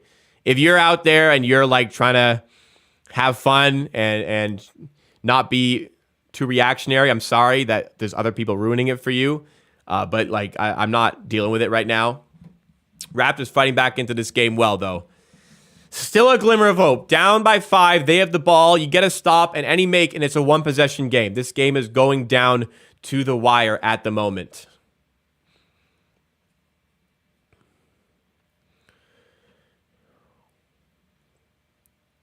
So defense has really locked in for the Raptors, and a couple big three-pointers by Trent in the fourth quarter have made it a game here. Celtics obviously in the driver's seat to win, but this game ain't quite over just yet. Just yet.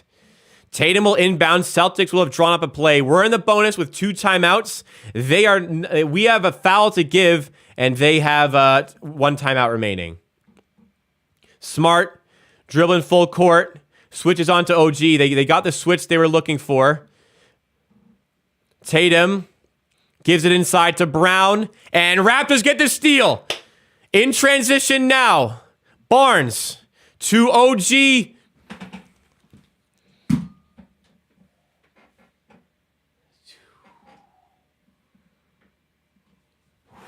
Wow, we have done all these things right. We have given them this comfortability. We have spurned so many points here. That is unbelievable. Just right through OG's hands, man. Tatum with the right. No good, but Griffin tips it in. And my goodness, the amount of stops in a row you get, the game is there, man. Holy shit. Down by 5, and OG just takes his eye off of the ball. That is just such a bad way to end your comeback bid. Man, you are right there. You get a bucket. It's a one-possession game with like 30 seconds on the clock. Jeez. Man, we had our chances to come back here. Fuck. Albawa, welcome to the Amateur Army. Thank you so much for subscribing. You just subscribe yourself to a watch party for every Raptors game and videos on this channel. Tomorrow's video, probably going to be a Fred VanVleet video. So apparently I am biased towards Fred, which is not true. Tomorrow will be the Fred VanVleet video. It'll be in the same light as the Trent and Barnes video. Things they're not doing well, things they are doing well, and how they can improve and be important players to this team. That'll be the Fred video for tomorrow. If you want to check it out on this channel, by subscribing. Make sure you've also liked up the stream. Obviously, the game is not going the right way. The crowd is actually starting to clear out here, but if you are enjoying my content, you want to see more like it, make sure you subscribe. But the very least you can do is drop a like on the stream to support the channel. Again, apologies to people who want to be like realistic and constructive in the chat. If you just want to be a reactionary pussy, then you ruin it for everybody else, and I'm not having it. Siakam in the paint with the right, puts it up, and almost the and one.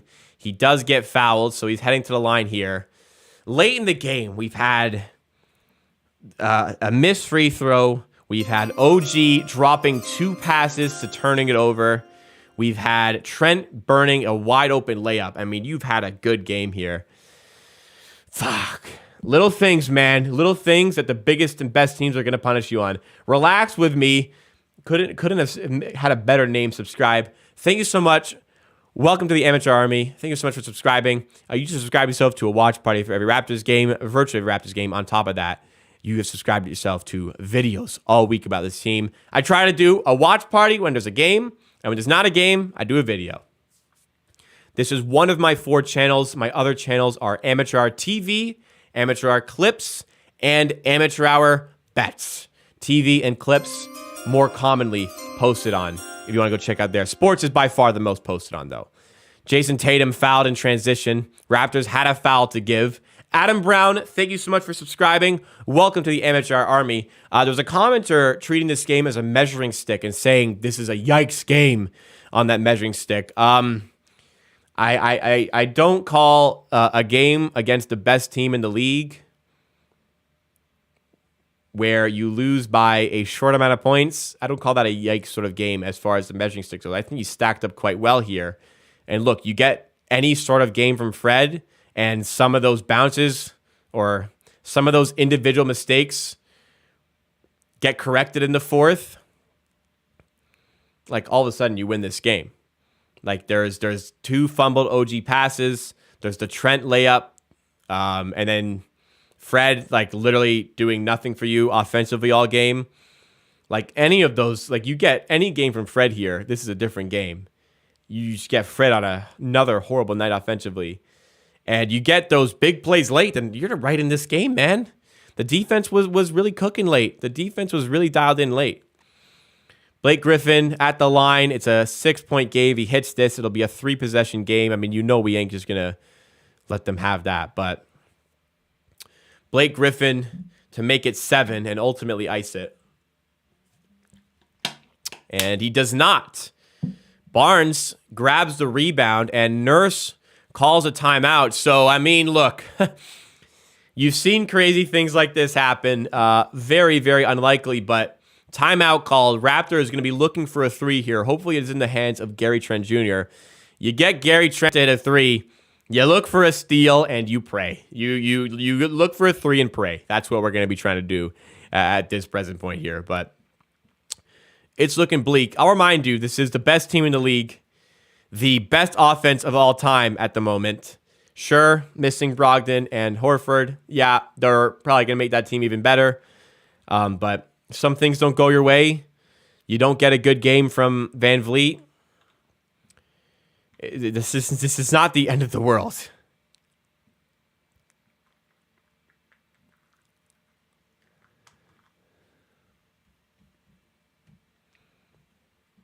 And again, this please stop being reactionary.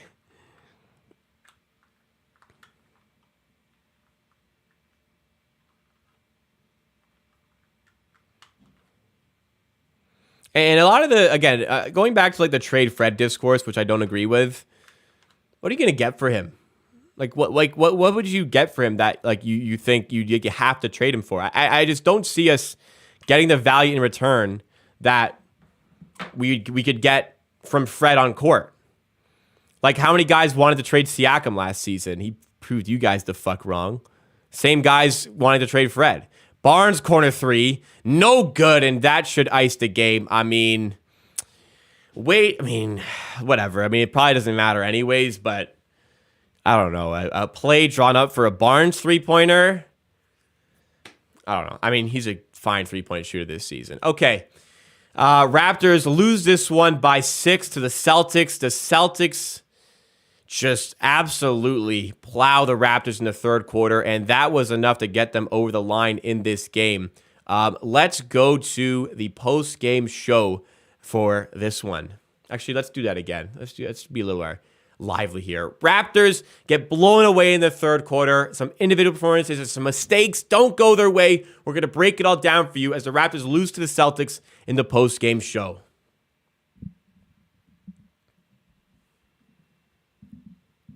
One second, guys. Need to pull something up.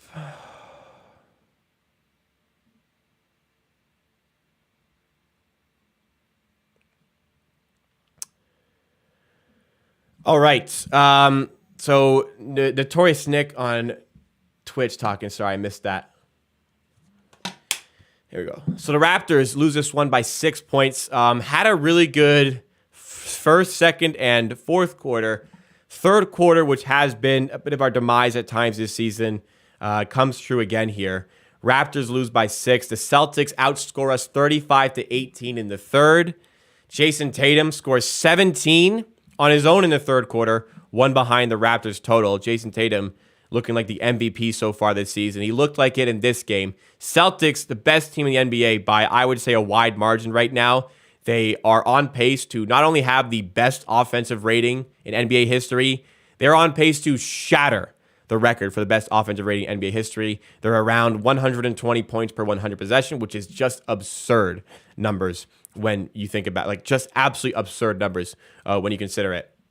And in this game here, the Raptors, They were down 8, then they were up by 9, and the Celtics took a big lead, and they pretty much rode that throughout the rest of the game. Raptors made it really interesting late, but some easy mistakes really are our demise here. I think the biggest thing about this game is that you get a really bad night from Fred VanVleet once again. It's becoming quite a theme here. Fred just doesn't give you anything offensively from a shooting standpoint, and you really, really needed that today. Part of the reason why the Celtics were so good in this third quarter was the fact that they were clogging up the paint, making it insanely difficult for Siakam to get his buckets. Now, he's Pascal Siakam. He's going to get his buckets anyways, but not everybody can fight through that like Pascal. We really needed to have the floor open up, and we just weren't getting that. Like VanVleet wasn't hitting his shots. Barnes wasn't hitting his threes today. OG wasn't hitting his threes today. You get a good game from Gary Trent Jr., who I felt was largely underutilized in that third quarter because he was actually 3 for 3 from 3 in this game. But again, not utilized in that rough stretch in the third quarter. I thought he wasn't played as many minutes as he probably should have been played. But despite all of that stuff, despite all of that, the Raptors played a great offensive game. And it comes down to the Raptors in the clutch. I mean, we fought back really well, fought back really admirably, but some key plays. We have a fast break where Siakam passes to OG and it goes through his hands. Would have been an easy 2. Instead, it's a turnover. Gary Trent does really well to free himself up for an open layup and just burns the wide open layup. Another pass where the Raptors were down by 5. They get a steal, outlet to OG, and he mishandles a pass. It's out of bounds. It's another turnover where you could have made it a one-possession game with 30 seconds to go. And there's also like a missed free throw by Siakam late. Like that just really could have done a lot to chip into this lead. And ultimately, the Raptors, as we are, 116-110 losers. Raptors were actually very marginal favorites going into this game. Celtics did not have Horford and Brogdon, who are important players to this team. Raptors did not have Achua or Otto Porter, but they don't affect the spread as Horford or Brogdon certainly would for the Celtics team. But they're the best team in this league. Big reason why is Tatum. Another big reason why is Jaylen Brown. And you could absolutely see why today. Yeah, they put up 116 points. They did so quite efficiently as well. I didn't think our defense was that bad. I think start of the third quarter, was it start of the fourth? There was a pocket of play. I think it was start of the fourth where like Luke Cornett was just getting wide open at the rim every possession. Thaddeus Young was playing as a center, not doing a very good job at doing that, and they were exposing us. But ultimately, most of this game, there was a lot of really impressive plays with the Celtics. Like Marcus Smart goes 4 for 8 from 3. I think all 4 of those made threes. He had Raptors players draped all over him. Tatum goes 5 for 10 from 3. There's some really tough shots in the 11 for 24 performance that he has. Like there's 1 3 where Koloko is right on him, both hands up in his face. Tatum fades away to the side, like way off balance, still hits the 3. Just sometimes you have to hold up your hands and say, hey, what a fucking shot, man. But ultimately, like the offense was largely fine. You got a bad night from Fred, as I mentioned. Defense was largely fine. You come into the best team in the NBA, and they make you pay. You know, you make those mistakes late, they make you pay. You get a bad game from one of your key floor spacers, maybe your key floor spacer, Fred, and this team, again, is going to make you pay. The interior defense at times was bad, and again, they go on the run, and then they're good enough to keep that lead here. We'll go to the box score now to kind of further supplement my thoughts here. So Tatum goes 11 for 24 with 31 points, as I said. They get a really good Blake Griffin game, and this guy hasn't played basketball since the 28th, so that's a bit annoying. 8 rebounds, frustrating to see that. Jaylen Brown, who I thought we defended quite well mostly, is 22, 8, and 8. Just like really good players affecting the game here. Tatum had 11 points at half. We were defending him really well. And then my pick for MVP, Tatum, right now just really turned it on. They get production for the bench as well. Going to the Raptors side of things, another outstanding night from Siakam. 9 for 20 with 29 points. Outstanding.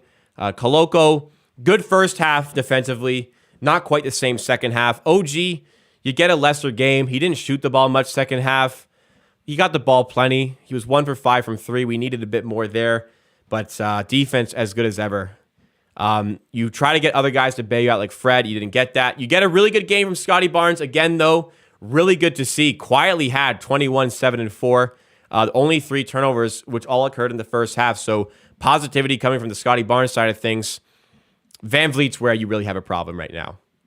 Not hitting his shots. 1 for 6 from 3.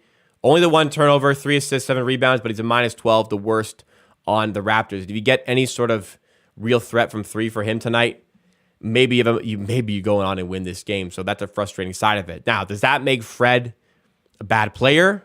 No. We had Scottie Barnes in a rut. Does that mean we trade him? No. Does that mean he's a bad player? No.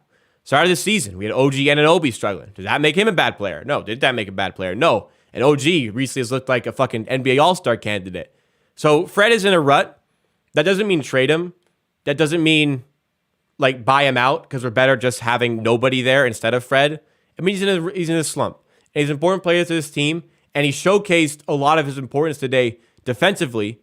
Offensively, you got a really bad game again. Last 4 games, you've been getting really tough shooting nights from Fred. And that needs to change. And I'm sure he's going to be the first player to admit that. I don't know why I have to constantly go out of my way to tell you guys that good players can have bad games. I don't know why I always have to do this, but it seems I do because it's just always incredibly reactionary. And the comments under this post-game show are going to be fucking ridiculous. I can already guarantee that.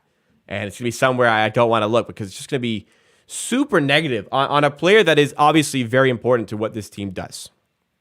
In a slump, he's going to be better. We've seen him at his best this season. We know what he can do. I got an all-star jersey here for a reason. He's been an all-star. He's gotten a finals MVP vote. And even this season, we've seen him get 30 points in 3 straight games where he's lighting it up, shooting the ball well. You're not getting it right now. And that needs to be better. But he's still a good player. But we're holding him accountable for another bad game. On the bench, Trent gives you a great game in only 26 minutes. Again, felt like he was underutilized.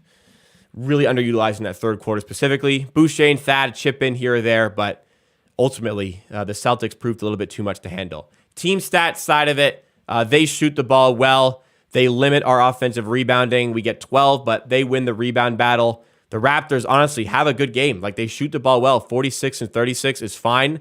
They just shoot a little bit better. And they get more shots down, more field goals, more field goal attempts. Raptors rely heavily on those extra possessions the Celtics did not afford us tonight. We even go to the line a lot. Granted, we could have scored a bit more. 30 free throws. A lot went well here. Genuinely, a lot went well for the Raptors. We committed too many turnovers. We commit more than them, which was a bit annoying, but a lot goes well here. Obviously, we want to be up there with the best in the Eastern Conference, but we're playing a really good team. We played a really good team today. They are number 1 in the NBA for a reason. Sure, they're dealing with injuries, but again, they are number 1 in the NBA for a very good reason. We learned a lot about why they are number 1 in the NBA today, the way they were hitting some ridiculous shots. Raptors defense looked fine. Raptors offense also looked fine. The Celtics are just a little bit better. And you get a bad day from an important player like Fred VanVleet. They have a lot of their guys sniping on all fronts. They make you pay, as I mentioned. So, it's people are going to say, start the panic, sound the alarms, whatever. But no, you matched up really well against one of the NBA's best. You matched up really well against one of the NBA's best. Jay, I'm currently not on the fucking box score. I'm telling you how the game went. And if you decided to come hang out during the stream, you would have heard me talking about the game the entire time, not looking at stats. So ain't box score watching, and don't ever say that about me again, please. You matched up really well against one of the NBA's best today, and look, you come up short. It was a very winnable game if things go your way. Probably, based on the way the game went, I feel a little bit disappointed the Raptors didn't win, but let's continue to take performances just like this. Let's continue to perform in the way that we're doing here. And I think this team, look, it's a dangerous team when it's healthy. And I think we're seeing proof of that. If we can get everybody out of a slump, seem to be getting Scottie Barnes out of their slump. We seem to be getting the best out of Siakam, by far and away the very best. He's been like that every game this season. So if you can do that and get Fred to finally start getting some shots down, this is going to be a really, really good team. So that is all from me. Thank you for tuning in to the post-game show on the stream. Make sure you have liked the stream.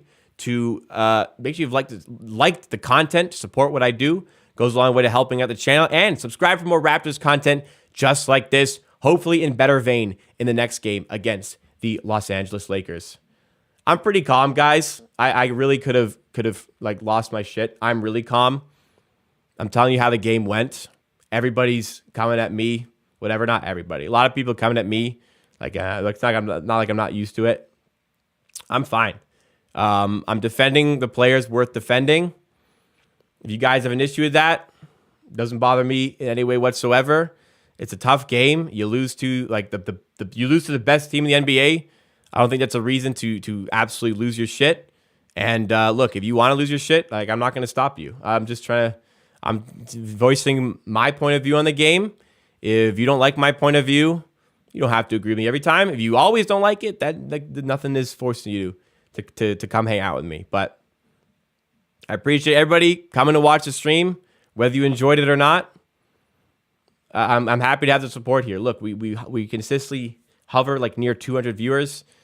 That's insane, and I'm glad there's a support out here. Let's try to bounce back in that game again on Wednesday. You play like this against the Lakers, as good as they've been, I think you can go and win that game. So let's try and make that happen. This team is fine. This team is good. We could even lose to the Lakers. We're still going to be a good team. We got a lot coming for the rest of the season. Trust me on that. Stop feeling miserable just for the sake of it. Stop if you're trying to purposely piss me off by commenting stuff you know I'm going to disagree with. Get a life. Yeah, that's about it. Thank you guys. Appreciate it once again. I'll talk to you guys. Hopefully see you guys tomorrow on my video, which will be about Fred VanVleet. And I hope to see you Wednesday for the next stream.